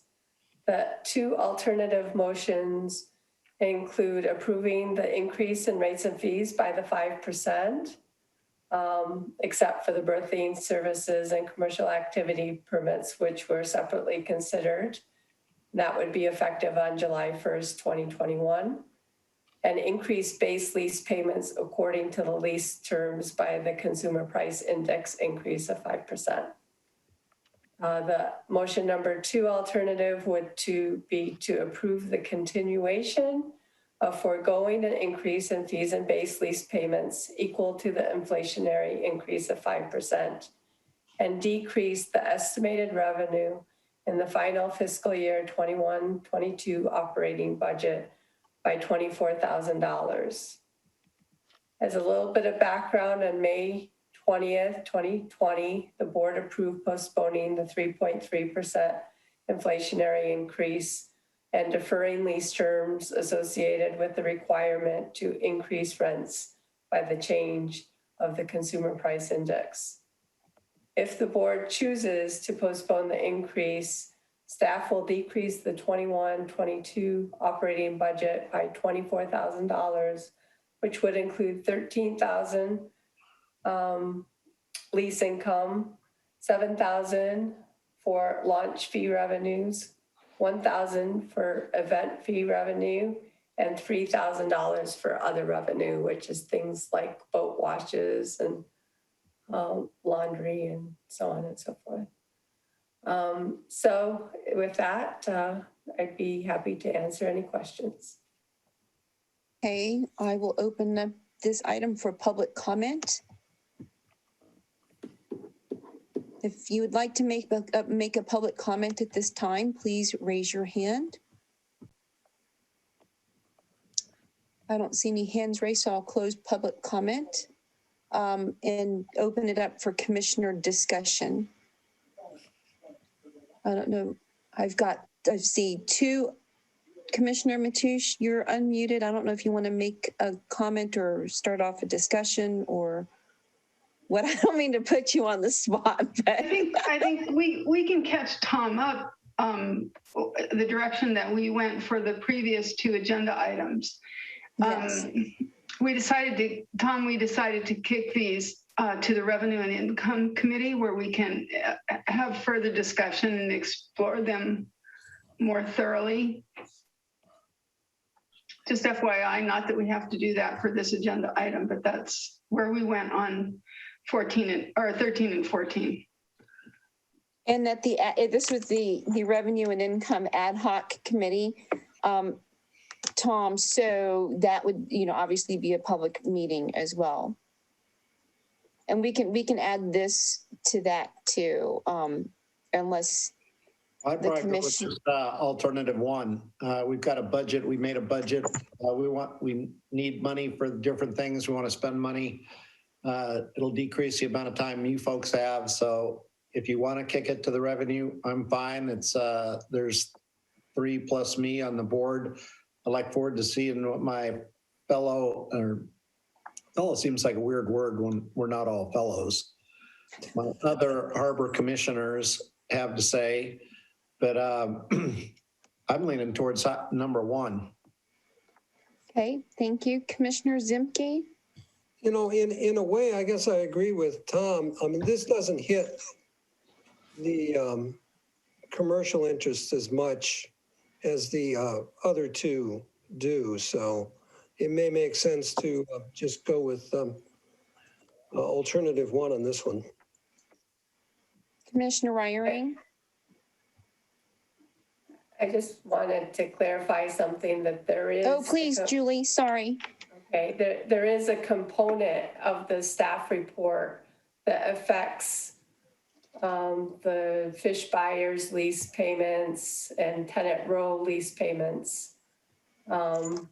So that component is in here. So I just wanted to put that out based on your comment, Commissioner Zemke. Yeah. Well, I can go either way. I mean, if we want to just lump them all together and throw them to the rates and revenue subcommittee, that's fine with me as well. Commissioner Ryring?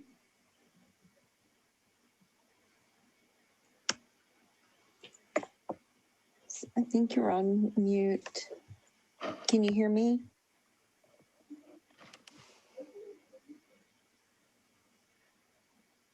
I still see her mute microphone on. Yeah, Commissioner Ryring, you're still on mute. I'm so sorry. What a rookie.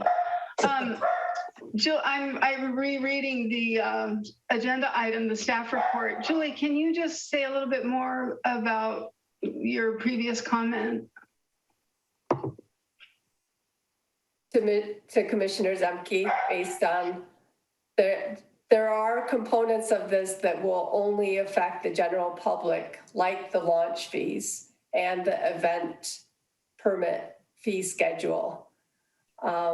There is a small component, which is basically the bulk of the money, which is $13,000 decrease in lease income. That would affect the partners of the district. I'll just say it like that. The tenant row, the fish buyers. Don't know Okay. the yacht club if they have. Yeah, I understand. Okay, great. Thank you, Julie. So Julie, quick question for you. I am assuming that the CPI number that you used was San Mateo County's CPI. Is that correct? Yeah, it's San Mateo County is included in the San Francisco, Redwood City, Greater Bay Area CPI increase. Okay. Yeah, we agreed to use that CPI last year.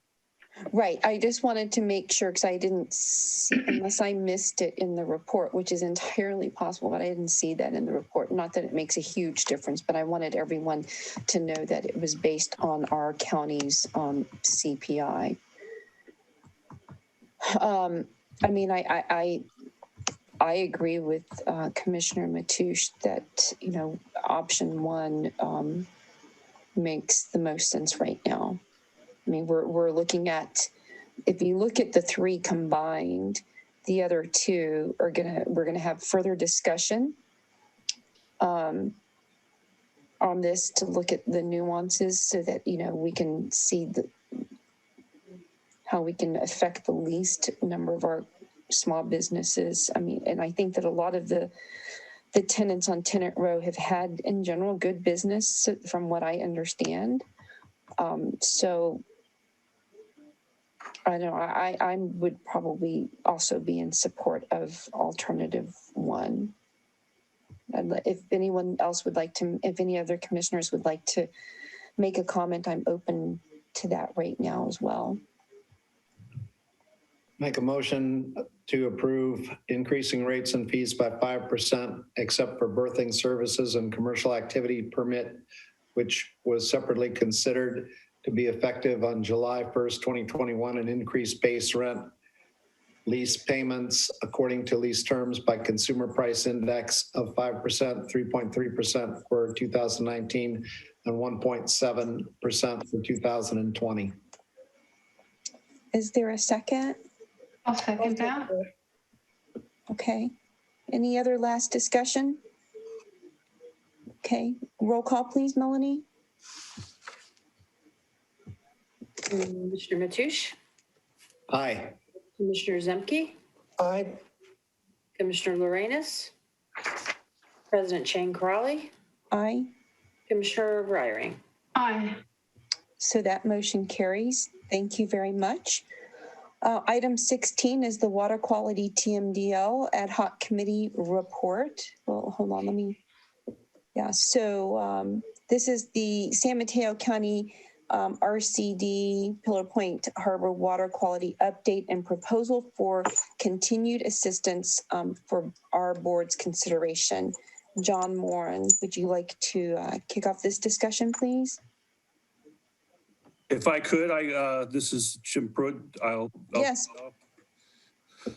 We held a committee, a subcommittee, water quality subcommittee, and received a report from the RCD on what they accomplished last year with the funding provided for the Harbor District, and then asked them to present what their funding needs would be to continue assisting the district through fiscal year 2022-2023.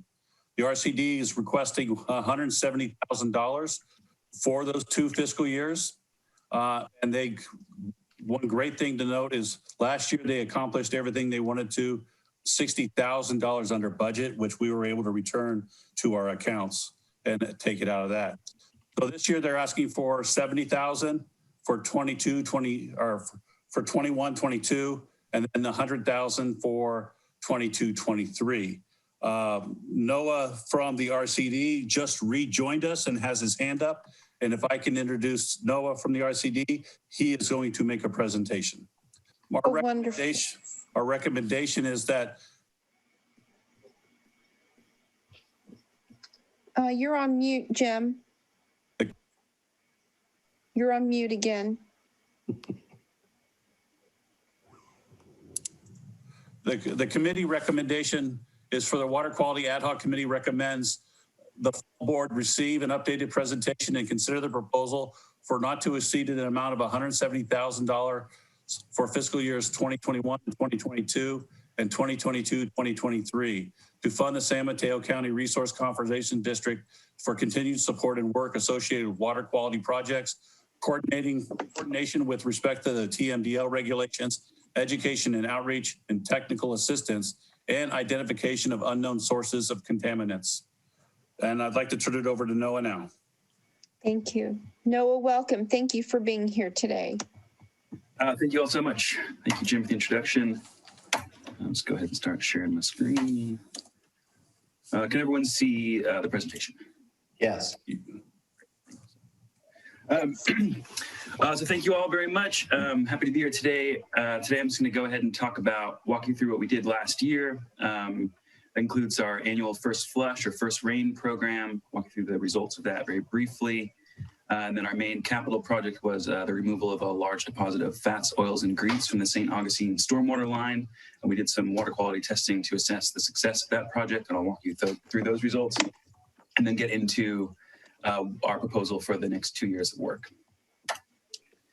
I'm trying to streamline this and not go too much into the history of our work together, but the San Mateo Resource Conservation District has been working with the Harbor District and to address water quality issues in the harbor going back decades. And the main driver of that has been a chronic bacterial problem at the beaches, which is a public health concern. And I'm sure you're all too familiar with this sign in the center of the slide here, warning people that the water is not safe for contact recreation. And the image to the right is some people actually shellfishing in the sand. And you can imagine people might get sick if they're eating shellfish, which are filter feeders in a contaminated beach. And the big news for this year, the big development was the Regional Water Quality Control Board's total maximum daily load, which was adopted this year in February. And what our history of trying to understand and address sources of bacteria in the harbor, the way we've looked at this is to try to split them up into what we determined to be chronic sources and those we've determined that are not likely chronic sources. So some of these identifying sources is obviously a huge, important part of our job, but in addition to identifying those that are not likely to be chronic sources is also a major accomplishment. And these include boats in the inner harbor, the outer harbor, dogs, birds, and some human sources. And while these are not occurring on a regular basis, they may occur episodically or intermittently. And this is all to say that in the Regional Water Quality Control Board's total maximum daily load, that action plan for reducing pollution to Pillar Point Harbor and Venice Beach, the regional board looks at things a little differently. They kind of mandate that all contributing entities in those watersheds have a plan to reduce all potential sources. So the idea here is essentially two different toolkits, and we've really tried to focus on, with our work in the harbor, things that we thought would move the dial. And these, again, there's two different tool sets for different organizations. And while our scopes changed over the years in response to requests from the Harbor District, it's expanded to include the upper watersheds, and then we've refocused to really make sure that we're using Harbor District resources to solve issues on Harbor District property. The RCD still plans to continue to work with other organizations in the upper watersheds and trying to address those issues just with not with Harbor District funding. So real quick, what we did this year, we cleaned that big fatberg or deposit of fats, oils, and grease from the St. Augustine stormwater line, and we monitored the results. We worked with Harbor District staff and a tenant to address restaurant washing grease into a storm drain. We did our annual First Flush, our First Rain program. We worked to repair and install signage regarding water quality. This is an ongoing project, and I'll talk to you about that more in a bit. We engaged with the total maximum data load, that action plan from the Regional Water Quality Control Board. And then we reviewed some historical data and determined sand to be a secondary source of bacteria at Capistrano Beach. And I'll explain a little bit more about secondary sources in a bit.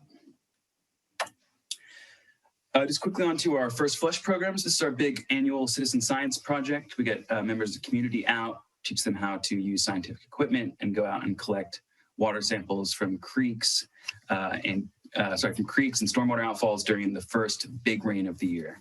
And this year we had 20 volunteers, went out and collect samples from 12 sites, 4 of which discharged to the harbor.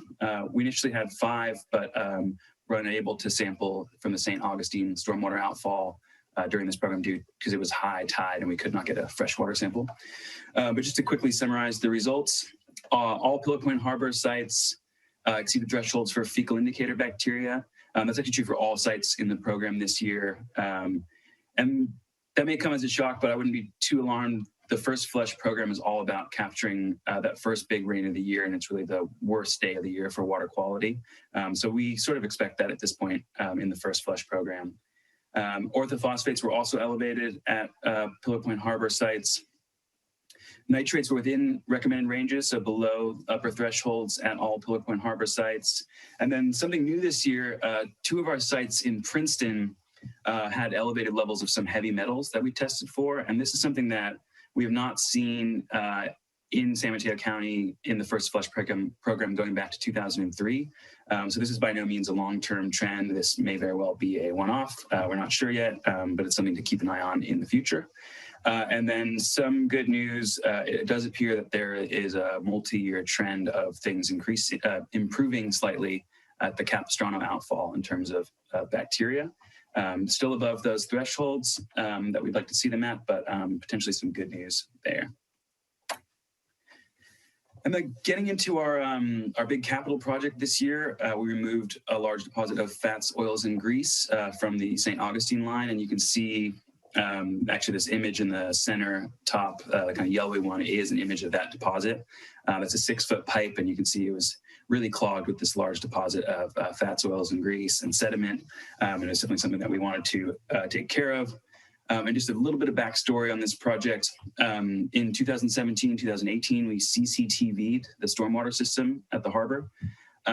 And just for clarification, I'm talking about storm lines today. I'm not talking about sewer lines, right? So the storm lines I'm talking about are those that take rainwater overflow and divert that into stormwater pipes and discharge to, in this instance, the harbor. I'm not talking about those sewer lines, which you pump from restrooms or from kitchen sinks, and those would need to be treated in a sewage treatment facility. So really focusing on stormwater lines. So again, in 2017, 2018, we CCTV'd the stormwater system at Pillar Point Harbor. We sent a little camera truck down there, and we went around the entire stormwater system looking for cracks or defects or areas that might be sources of cross-contamination.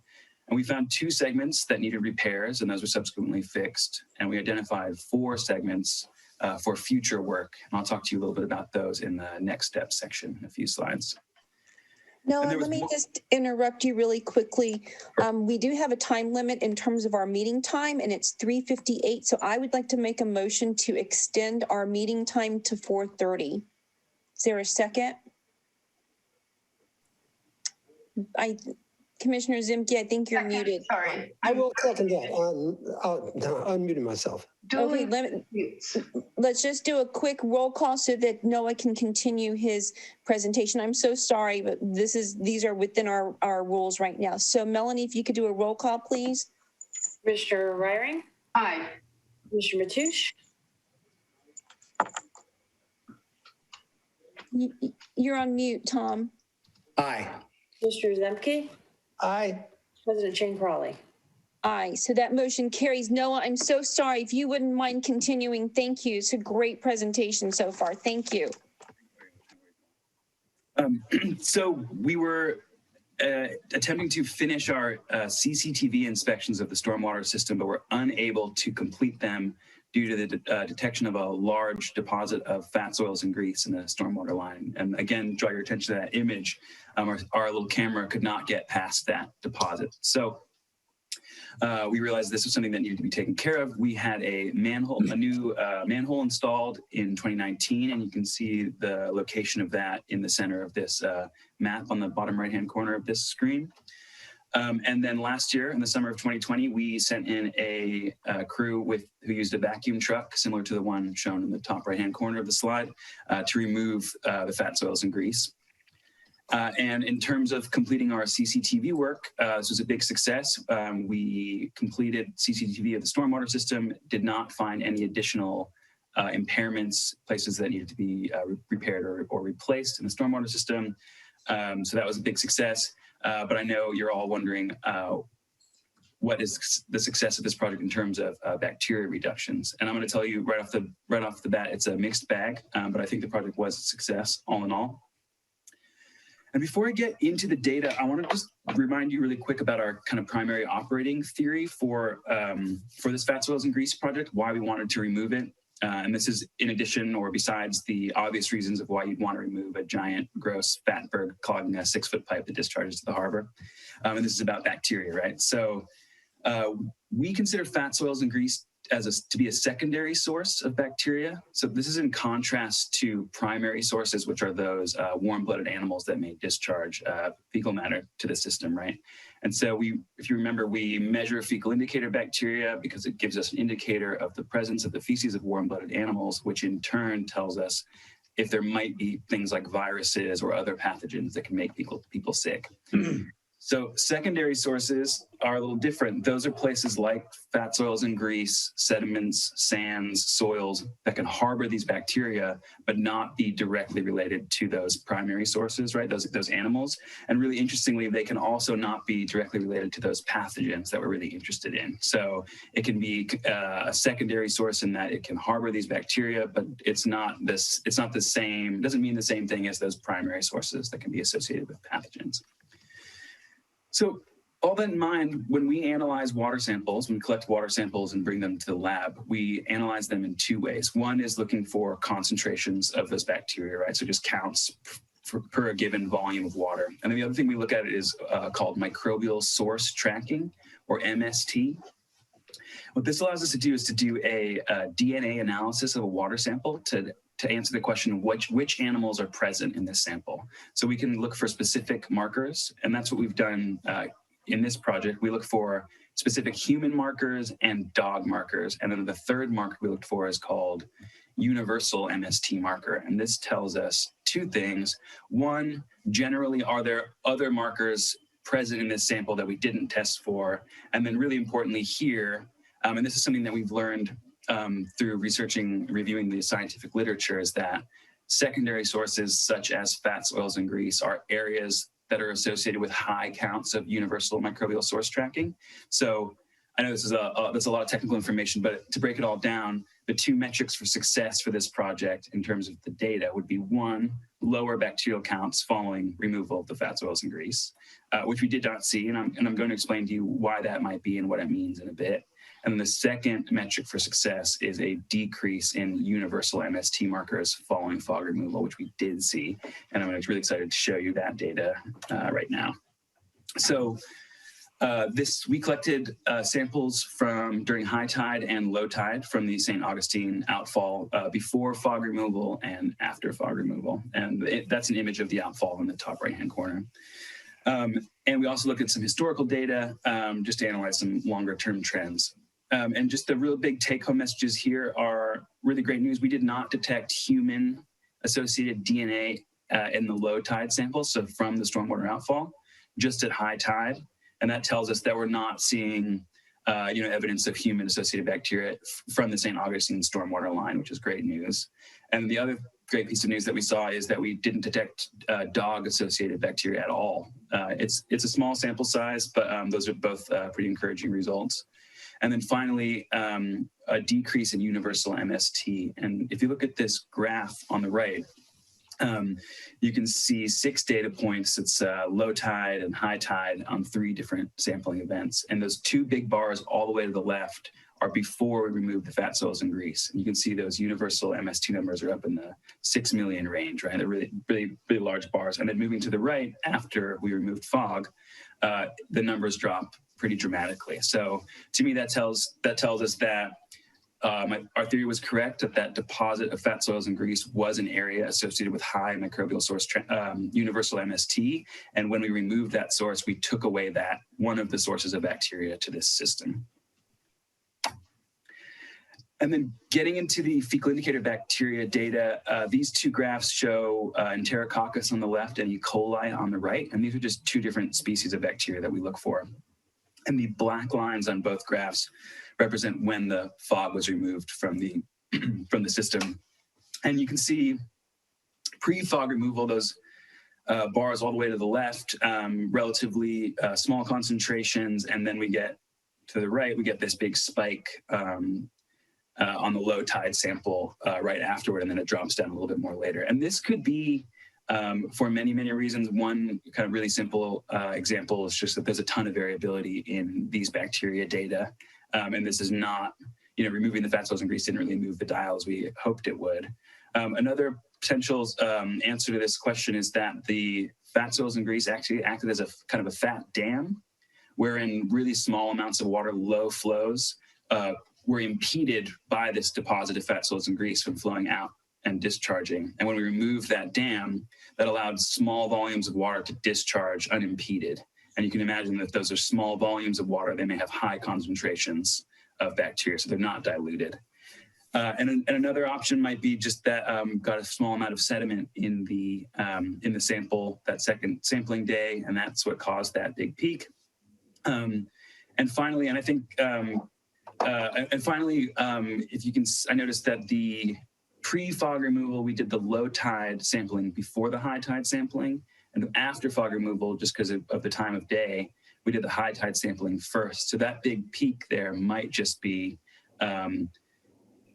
basically tidal water that had inundated the stormwater pipe flowing out again as the tide recedes. So all this to say is that the system is obviously very complex, and there are many sources that we still need to identify and eliminate. But I would say that the universal MST data tells us that we removed a source of bacteria from the system, and that had some impact, but we're just seeing a bunch of noise in the system from a lot of the other sources. So still work to be done, but the project itself was a success. And then getting into next steps, proposal for the next 2 years. I mentioned earlier that during our 2017-18 CCTV inspections, we identified 4 segments of pipe that will be in need of repair or replacement in the next 5 to 10 years, and we're approaching that 5-year timeline. And with the TMDL, I think it's a good time to jump on these. So I'd like to have another look at these and implement the appropriate repairs or replacements to these segments. And I apologize for the hand-drawn nature of this map, but I want to draw your attention to the bottom left outfall. So it's a segment that goes from DI3 to the outfall, and that's actually one of our first flush sites that we've been sampling for multiple years now. So in fixing that, we have a really nice long-term data set to show us the improvements being made and measure the success of that project. So I'm excited for that. And then there's 2 items here with asterisks on them, and those are just to indicate that we'll bring in funding from other organizations as well. So lining the Capistrano pipe is something we'd hoped to do we hoped the county would do last year, but due to COVID, it was postponed. So that's something that the county will fund, but we'd like to use some Harbor District resources to monitor the results of that project. These will be funded by non-Harbor District funding to help watershed residents and businesses with manure management and stormwater practices. And these are things that, while they won't be funded by the Harbor District, will certainly have water quality improvements that will benefit the harbor. And then we'd like to identify water treatment and filtration options to control sources of bacteria and recommend some new best management practices for things like dumpsters and trash cans. And then we'd like to continue to engage in the TMDL and assist with Harbor District's compliance engagement. We'd like to develop a new partnership with SAM and GCSD and San Mateo County Office of Sustainability to work together to seek new funding sources and apply for grants. And then we'd like to help in some of the compliance recommendations from the TMDL, including evaluating your sewage collection systems, inspecting sewer and stormwater laterals, and work on some actions to control runoff from places like loading docks and dumpsters. And then I'll talk about this in a little bit, but look for new funding to what the TMDL calls special studies. And this is just their way of addressing some of the kind of lingering research questions, some of the things we still don't fully understand about where bacteria comes from in the system. And then we'd like to continue our education and outreach efforts, including our pet waste program. The San Mateo County Office of Sustainability is currently pursuing a partnership with several of the implementing parties in the TMDL, the Pillar Point Harbor and Venice Beach TMDL, as well as the San Vicente Water Quality Improvement Plan watershed and some other watersheds that have impaired water bodies, and to pool resources and maximize reach for a pet waste outreach program. And we hope the Harbor District will consider participating in that. We'd like to implement our storm drain art program, apply for a grant to do that project, and conduct our annual First Flush program, which will have some funding from the Harbor District as well as other organizations. And then some general outreach to businesses and about washing and dumping into storm drains. And then the signage project that I mentioned earlier, as some of you I'm sure are aware, the little blue sign above the Capistrano outfall was defaced quite some time ago with some graffiti, and we've been trying to get the county to go ahead and clean that up. And I had another meeting with the county this last week about that, and went down and visited and sent them some new photos. So we hope that they'll get moving on that soon. And then working on this general signage issue, we want to bring this to our communications consultant to get some good language for some signs that we can put up generally around Harbor District property, letting people know that sometimes this water is not safe for swimming. And then general communications and technical assistance. We really want to be on call to help with emerging water quality issues as they come up, help the Harbor District out in any way we can. And help out social media, and to continue to look for and to understand sources of pollution and to address them. And these are some of the topics we wanted to look at in special studies. So again, these are things we were gonna look at in this last year, but decided to wait until we found exactly how the TMDL was going to address them.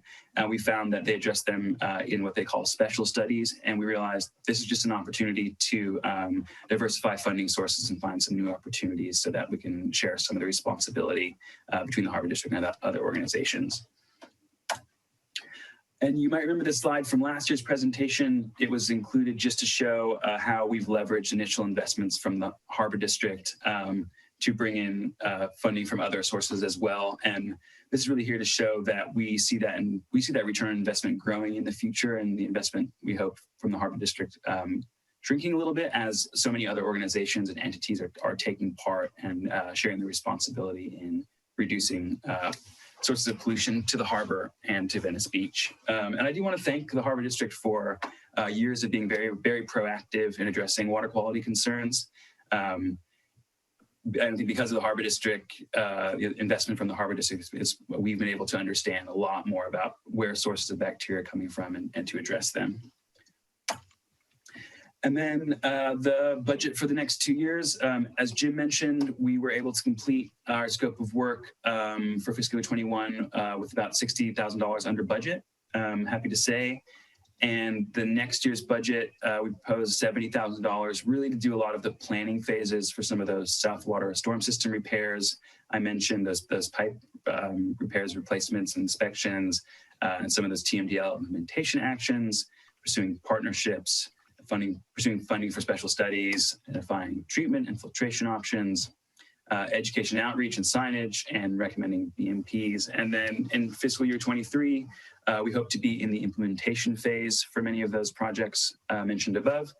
And the suggested budget for both those years is $170,000. And that is my presentation. So open it up for questions. Thank you, Noah. Let me just, before we have commissioner comments and discussion, let me just open this up to public comment. I don't see any hands raised, but if you would like to comment on this item, this is your time to do so. Okay, I don't see any hands raised. Oh, yes, I do. TJ Gauthier.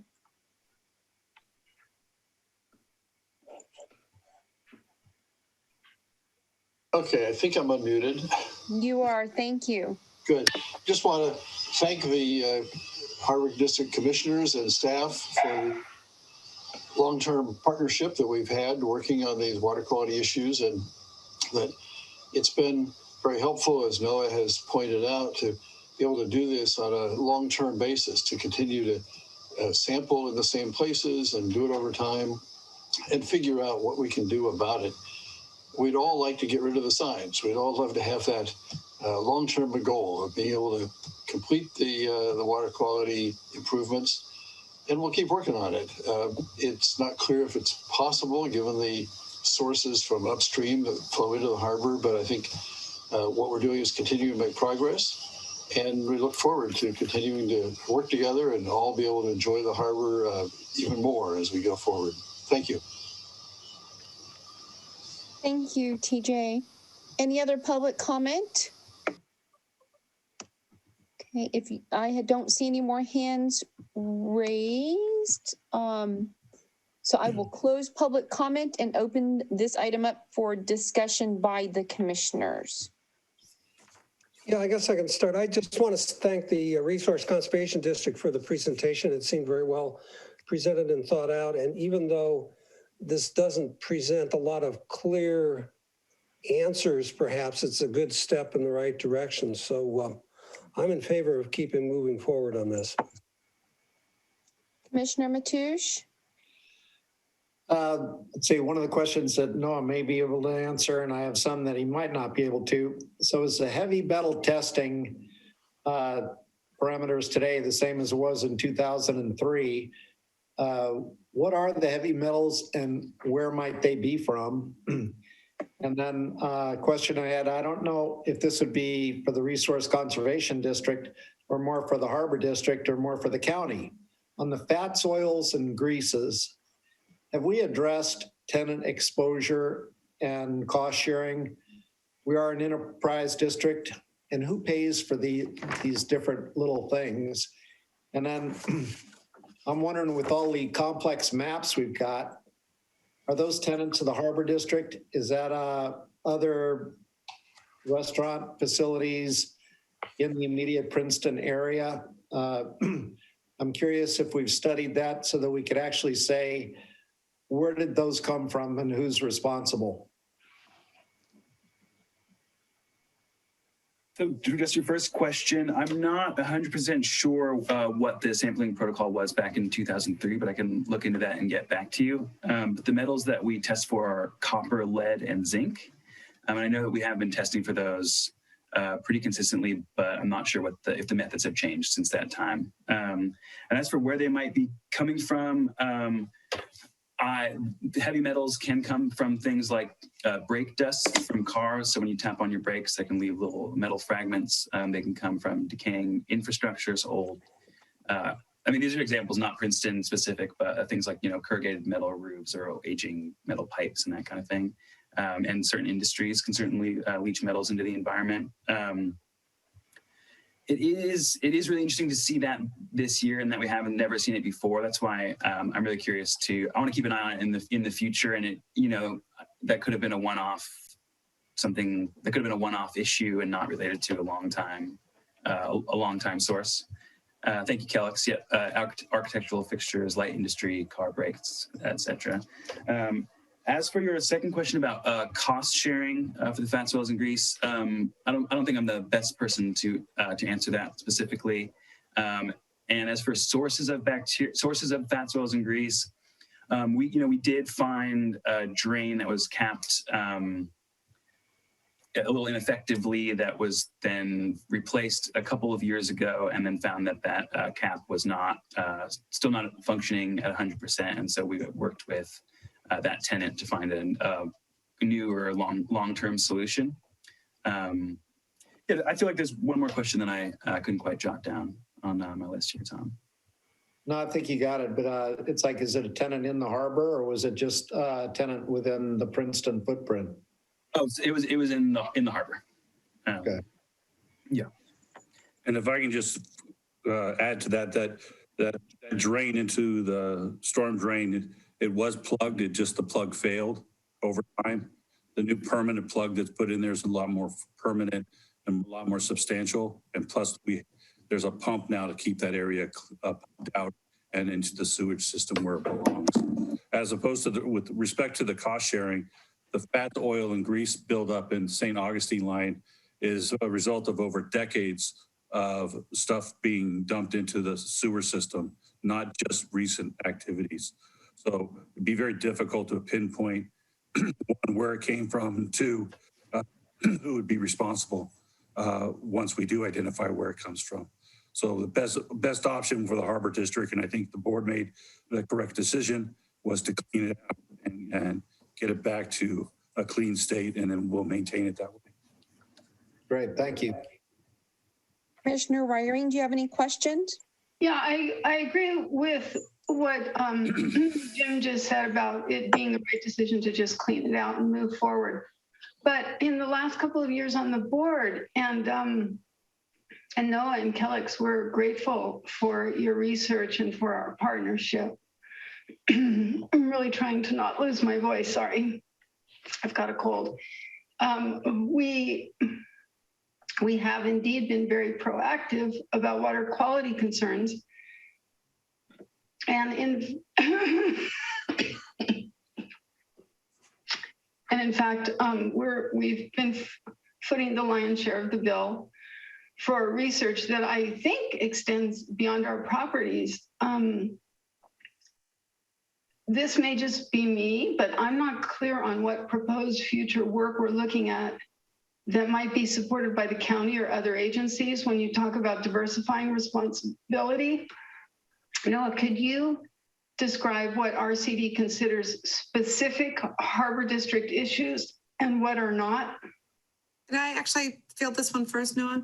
So first, Nancy, just to clarify, the initial work was well over $1 million that was funded by the state that came to the Harbor District. So remember, that's how the work started. And then the Harbor District has made some pretty significant investments since then, and it sort of expanded and contracted. So there was a period of time when the Harbor District really wanted to have a better understanding of like where the areas of responsibility were, and that involved going outside of Harbor District property to understand what the inputs were that were coming from other places. And so that was very valuable. So the Harbor District made investments to understand what wasn't Harbor District responsibility.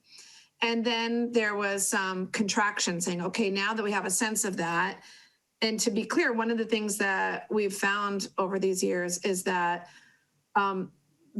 much of the chronic bacterial impairments at the harbor do not come from the harbor, right? That the harbor is the receptacle of the sins of the watershed, essentially.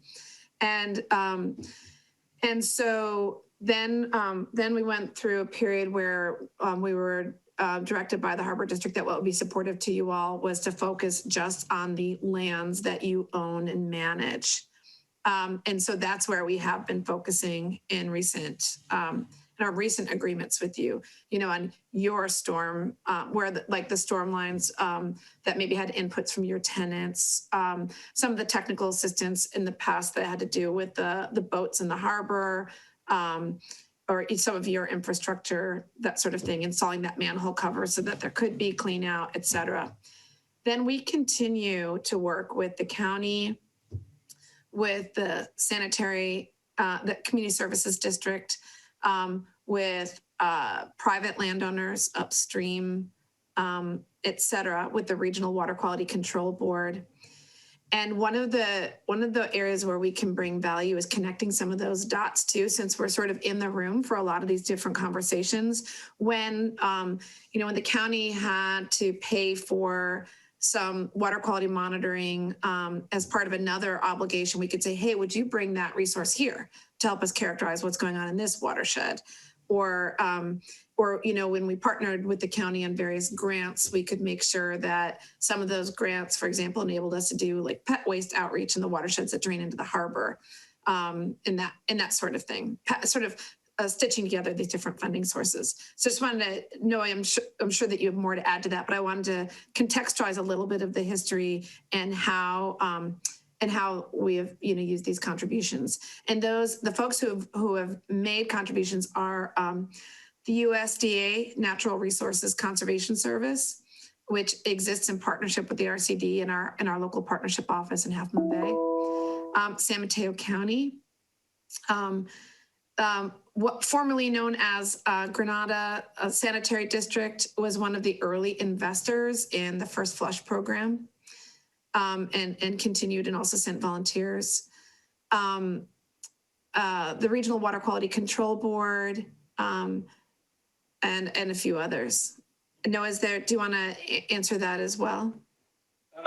Thank you, Kellex. I mean, I think you covered it pretty generally. I would just say really specifically some of those works that I proposed next year, those some of them are requirements of the total maximum daily load for the Harbor District. Those are implementing actions. And then in terms of those 4 segments of pipe that are approaching time for reinspection, potential repair, replacement, those are things on Harbor District property that are not, really not the responsibility of other organizations.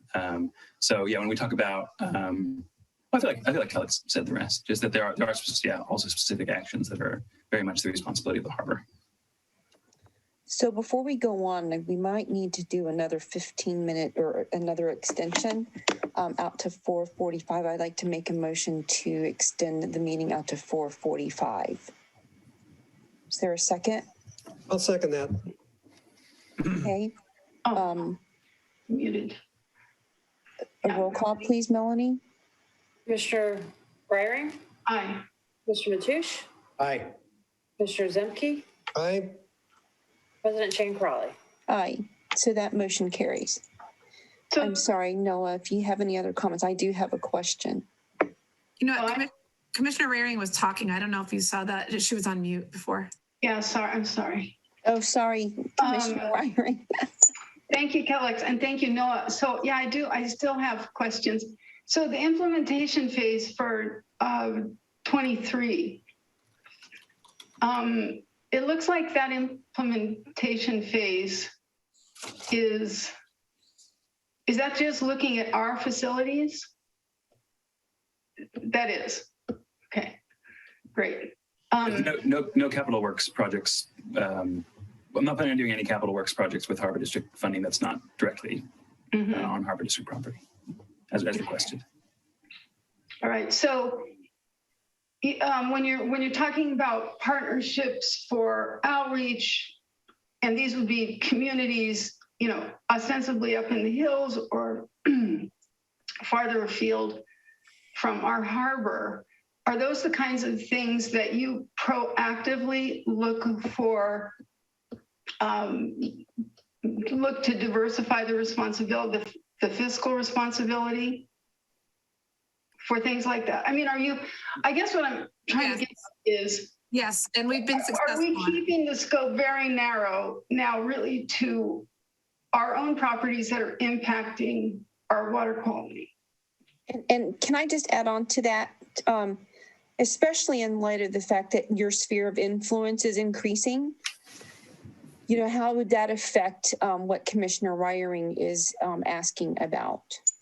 I think that the way that RCDs exist in statute, we can work outside of our boundaries, and we do. So this work, I don't see being affected by any boundary alignment or closing our sort of donut holes. So then. The shortest answer, I think, to this is what we're proposing to is what we understand for you to need. We exist in support of landowners and resource managers. And so we don't have a particular objective other than supporting you in your natural resource management. So what we've proposed is what we understand to be what your needs are right now. And if there's anything about that you want to change or feel like that's not the case, we'd be really interested and open to changing or that evolving. But our understanding has been that that you would like your resources going to manage the things that are your responsibility. That's been the most recent sort of evolution of this work. And that's different from what it was before. And so we've evolved with what is of service to you. Yes. And B, also that you're going to have new compliance issues with the DMDL, with which we're familiar. So the scope of work that NOAA has crafted is based on those two assumptions. That's great. Thank you. Because we did spend a lot of time in our committee meeting talking about this, and I just wanted the whole board to hear it. And so just a couple of other things. Any update on the Capistrano outfall signage? Yeah, I had another meeting with John Allen, my contact at Office of Sustainability, and brought it up, and I went and took some new photos of the sign, just in case it was fixed without my knowledge. Still needs to be cleaned up, and he sent some more emails and made some more phone calls. So I'm waiting to hear back on that. So there's been some progress made, but nothing. Great, thank you. And Noah, one other thing that we talked about in our committee meeting was a new slide. I think Kellex proposed a new slide for public presentations, which will help inform the public that our properties are a very small part of Princeton, and it's not our properties that are causing this widespread water quality problem. Because as you know, it's a big PR problem for us that we even have candidates run on this issue as if we control all of the San Mateo County coastline. So Noah, that was the missing slide. So Noah and I were racking our brains about what the slide was. so I will, we didn't have that slide. We will have that or some statement to that effect in future presentations. And I'll say it again on record that the chronic sources of bacteria at Capistrano Beach in particular, which drove a lot of this work, have not been found to be from the harbor. Great. So I'd like to piggyback on that. Thanks so much for that clarification and that pretty solid statement, Kellex. I appreciate that. But I have to agree with Commissioner Reiering about those concerns because it's so easy, given some of the turmoil we've had for the last 6 years, to blame the Harbor District, where we're the stepchild of everyone and we're the agency that's easy to beat up or whatever, and it's not a good reflection on the district, but even more importantly on our tenants too, who are trying to be as careful as possible, right? And so anything that we can do to bring kind of more light on the actual facts rather than the spin that people want to use against the Harbor District, I think is going to be important, number one. And number two, I think it's important because the Harbor District does play an important role in terms of balancing the nexus between economic development and environmental protection, as we have seen with things like our West Trail project and Living Shoreline and our support of the Bay Delta Plan. I know that was not a popular decision, but, we do have a commercial fishing industry, that we need to help support. And so I think that in light of just the local economic condition and the recovery efforts that we're trying to make on the coast, I actually am on the Coastal Recovery Initiative team working with the other stakeholders. I think it's important that the Harbor District be viewed in a light that's not a false light. If I may speak to that for a moment, Commissioner Zemke, earlier you made a comment, something along the lines of, well, we don't have a smoking gun, basically, but we're moving forward. And I think that one of the big challenges for us in our water quality program, more than any of our other programs at the RCD, is that the messages are much more nuanced and the science is very complex. And so, if you find, for example, evidence of dog waste, then there will be a headline somewhere that says, it's dogs. Well, it's not dogs at the beaches, it's dogs in the watershed. And even then, that's not necessarily like the primary source of bacteria. And yes, we should clean up dog waste. And if we do, there will still be exceedances of bacteria. So the fact that these are complex dynamics and complex watersheds, that some of the some of the bacteria might be from wildlife. That is not going to be maybe addressed, or that sometimes it's not that there's a really huge source of bacteria, but that there's conditions in which they grow, secondary sources of bacteria, and that different things are happening in different places and seasonally, and that it keeps changing. It's complicated, and typically people don't want to hear that it's complicated. They want to blame somebody, and they want to know something's being done. And, and so one of the things that I would ask of you all actually is to help us socialize this concept that when it comes to bacteria on the coast, it's complicated. And that if we can spend less time blaming other people and everybody take responsibility for what we can do in our backyards, in our businesses, at our harbor, in our uplands, it's going to make a big difference. I think one of the biggest accomplishments of the work that we've done together over the last X number of years, I've been working on this with the Harbor District since I think 2008, is what we have ruled out as smoking guns. When I started working on this, you know, there were people who were in camp. Some were like, it's the birds on the jetties. It's the wildlife in the harbor. It's the boats in the harbor. And then we did modeling and found that if all of the boats in the harbor released their waste at the same time, it would not, with the way it circulates, it would not cause the high counts of bacteria we were seeing at Capistrano Beach. Like, it's not even physically possible.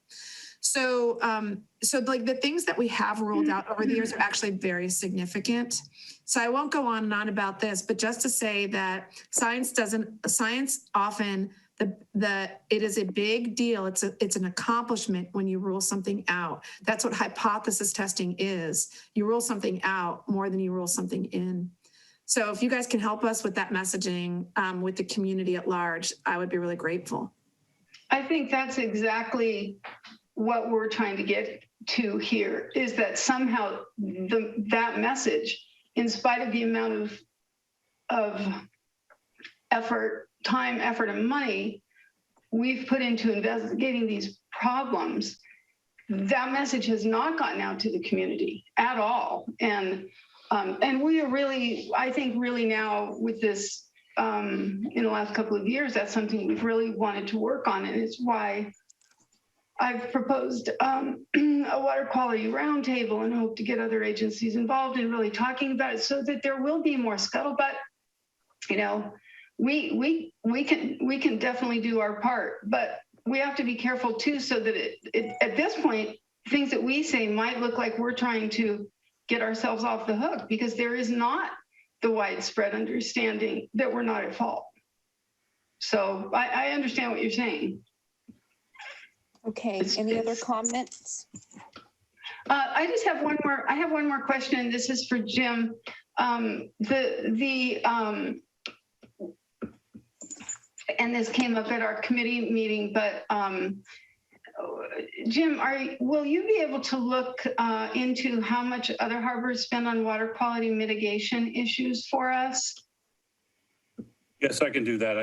It's a complex question because there's different aspects in the definition, but I'm on that now, and I can provide that number to you. Great. Thank you. Thank you. Thank you again. Thanks, Kellex and Noah. Yes, thank you. Any other comments, or is there a motion? I'll entertain a motion. I need to see it so that I can say it wrong. I recommend that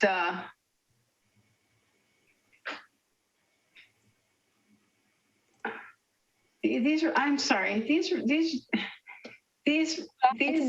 motion. Can you do this? I'll make the motion. I'll move that to take the recommendation of the Water Quality Ad Hoc Committee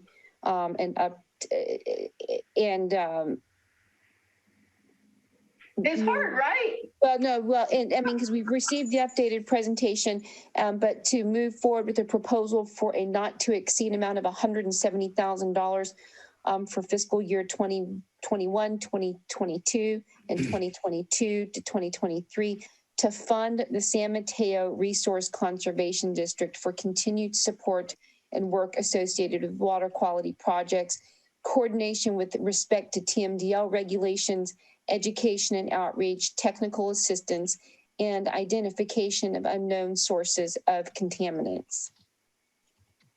I'll second that. Okay.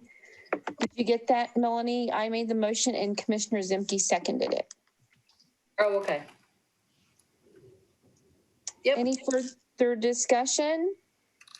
We just had a great discussion on this. If not, then why don't we do a roll call? Commissioner Matute? Aye. Commissioner Zemke? Aye. President Chang Crawley? Aye. Commissioner Ryring? Aye. Okay. Thank you. That motion carries. And now we are at near the end, close to the end of our agenda. Commissioner comments.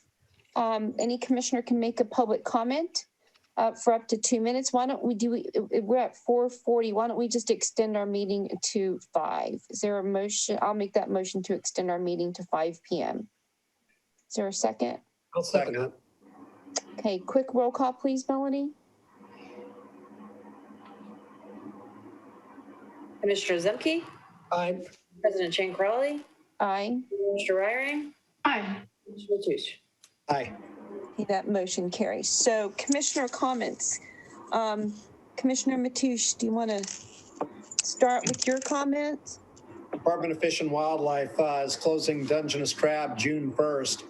It's kind of sad because the prices have been abnormally high for the fishermen that still have pots in the water. You go to Ranch 99, which is usually an inexpensive place to shop.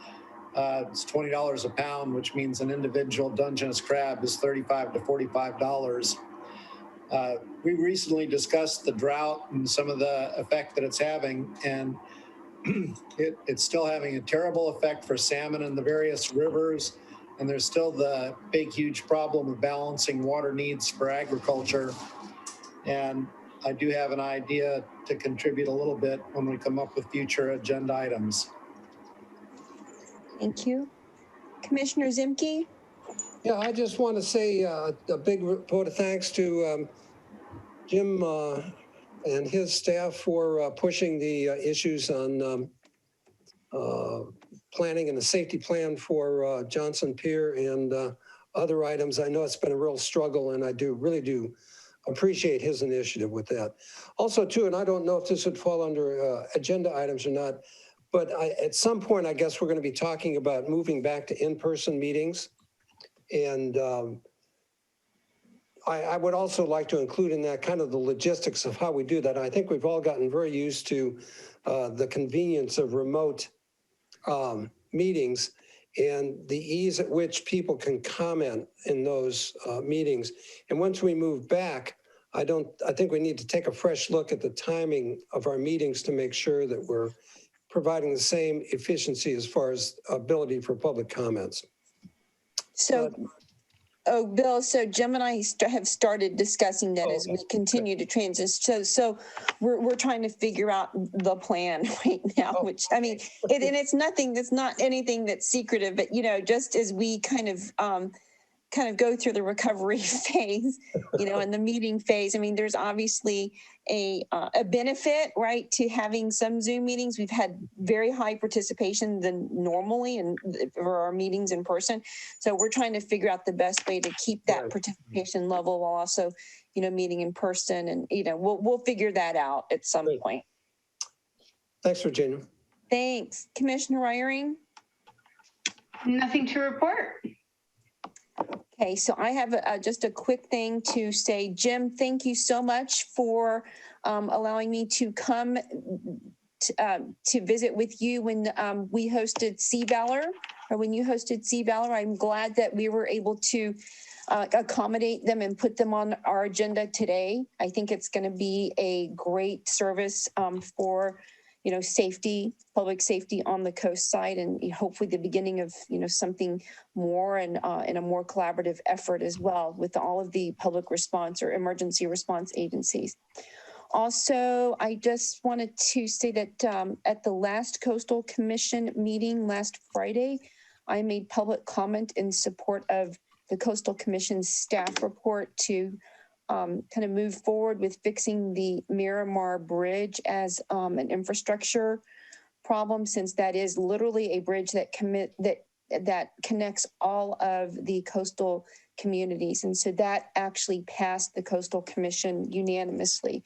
So, that's a good thing for the coast side at this point. But that's pretty much all that I have. Thank you for all of your hard work, Jim, and staff too, Melanie and Julie, you especially. I know that you're also in the middle of working on our debt policy, and I'm looking forward to scheduling the ad hoc committee meeting for the Revenue and Income Ad Hoc Committee. We are now on future agenda items. Any future agenda item? Yes, if I could, am I on mute or not? Okay. Yeah, no, we can hear you. So we had a discussion that was off of our agenda today on parking issues. And while I'm not saying that we could put something together as close for June, it might be something to look at what the tenants want. I'd also be interested in having some sort of a tickle file or follow up on bringing RVs back to our harbor, and also entertaining whether we could go so far as to have a few the plumbed sites. And there's a grant program for freshwater recovery, and I believe that General Manager Pruitt has talked to somebody who's ever the head of SAM now, but there's a clean water program funded by grants. We look over by the West Trail, there's a possibility there of recovering water that we could be sending fresh water down into that little lagoon that supports mainly birds. I don't know what other little animals might live there, but it wouldn't be an agenda item for June, probably even July, but I would like to get some information on this grant program and tying it together with SAM or whoever else. I don't know if it'd be SAM, Montera, Granada Community Sanitary, or whatever they call themselves now, GCSD, and find out how we can preserve some of the fresh water that's running off. So if I hear you correctly, it sounds like there are 3 different items that you would like us to consider to put on a future agenda. Is that correct, Commissioner Mateusz? One would be the parking. Yes. So, okay, if you would like to have these items on a future agenda, then we need to vote on those. So why don't we take each one individually and vote on those? So your first item would be parking, right? Can you just name that more specifically? No, I don't have a problem with the parking the way it is, but it sounded like a lot of our tenants did. And if we want to address that, fine. And if we want to just wait for that item to ripen on the tree and get more background, I'm fine with that. But I don't understand what the tenants were saying and what all they want. So okay, so my suggestion is that I think some of that came out on some of those issues came out during the 2 items that you recused yourself from. So I'm sure that'll come out as we discuss those items in the Revenue and Income Ad Hoc Committee meeting. So why don't we let it, kind of sit there for a while? Okay, that's fine. Your second item? The update on bringing RVs back to the harbor, and along with that, making full hookups for the RVs. And, say we've only got 20 spaces with full hookups, maybe 30, but just the idea of the amount of infrastructure and detail that's needed, that could be an absolute phenomenal revenue source for the Harbor District. So do you think that could go into the Revenue and Income Committee meeting, ad hoc committee as well? I don't think that it would need to, if that's what you'd like. To me, someone somehow blocked us from having RVs. Now there's a permitting process. We've got to look at that. There's also infrastructure required for full hookups. there's buildings, bathrooms. There's a lot of rules. So at some point, I'd like to figure out how do we start looking at the red tape, the green tape, and the purple tape to make this happen. Okay, so Jim, how do you, I mean, I'm happy to put that on a future agenda if that makes sense, or what do you think? I mean, if we're looking at this as a revenue generator, I mean, maybe it's something that we need to have a more robust discussion with the full board. And I mean, Jim, what do you think, or do you think it could go into the revenue and income committee, ad hoc committee? President Shane Crowley, the commission, Harbor Commission, based on the NOV, voted to close down the RV lot and to reconsider reestablishing it at a future date. So that's been approved to reconsider at a future date. And we've got some input already, and we can put together a staff report for the board to consider on reestablishing an RV park in the C lot of Pillar Point Harbor. Okay, so why don't we, is there a motion? Well, so Tom, why don't you make a motion to put this on to a future agenda to be determined by the general manager? I move that we re-examine this, get a staff report, and push this forward and let the general manager handle it in the best way that he sees fit and enlighten the board. Is there a second? I'll second that. Okay, any other discussion? Commissioner Reiering? No, I'm good. I'm just not, I'm speaking with my mute on all evening, all day. No question, no problem. So let's do a roll call, please, Melanie, on this motion for a future agenda item. President Shane Crowley? Aye. Commissioner Reiring? Aye. Oh, Commissioner Mateusz? Aye. Commissioner Zemke? Aye. Okay, that motion carries. So we'll look forward to that on a future agenda. Jim, so your last future agenda item, Tom? There's a building over by the West Trail somewhere that has something to do with water. And I wanted to see if we could start a discussion with Sam. And I don't know if that would include Montera and the Granada group and do this water purification. A lot of this is based on a grant so that we wouldn't have to pay for it. I'd be looking for major grant money, but not only would we get the grant to complete this infrastructure, we'd be sending fresh water into that lagoon where it currently goes anyway. So I'd like to see that we start digging into this process and seeing what we need to do. We've got a grant group, got a lot going on, but it's not something I'd enter into unless we had alternative funding sources. Yes, so I'm familiar with the project that you're talking about, and it's basically, it sounds like it's the water filtration system that would, pump in the water that's not polluted, I guess unpolluted water into the harbor. And so I think that the general manager is working on that item, right, or that issue right now with the general manager of SAM. So thank you for bringing that up, Commissioner Mateusz. So why don't we let that kind of let that take its course in its natural way, as I believe that the two general managers are working on that issue right now, and then have the general manager bring this back to us when he's ready to do so. Would that work? I mean, it's definitely being looked at right now. I think that, aren't y'all meeting, Jim, the two of you? Want to just give a quick update? It might even be, I think it's in your, you mentioned it even in your little report. Yeah, I've already met once with the general manager of SAM to discuss this. Our next step is to get a larger group together, and we have a scheduled meeting.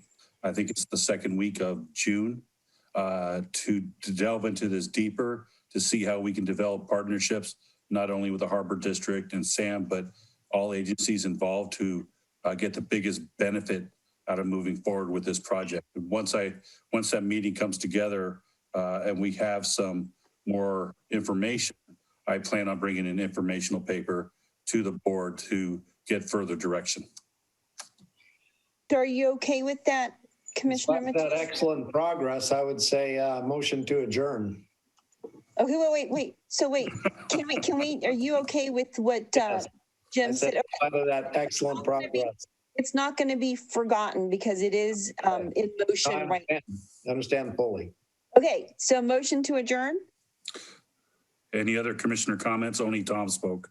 Oh, yeah, right. Agenda items. Commissioner Zimke? No, I have no comments. Commissioner Reiering? You're on mute, Commissioner Reiering. It's been a long afternoon. No comments. I move to adjourn. Is there a second? I'll second that. Thank you. Okay, roll call, please. Commissioner Reiering. Aye. Commissioner Mateusz. Aye. Commissioner Zemke. Aye. President Shane Crowley. Aye. So the meeting is adjourned at 4:55. 5 minutes to spare. Thank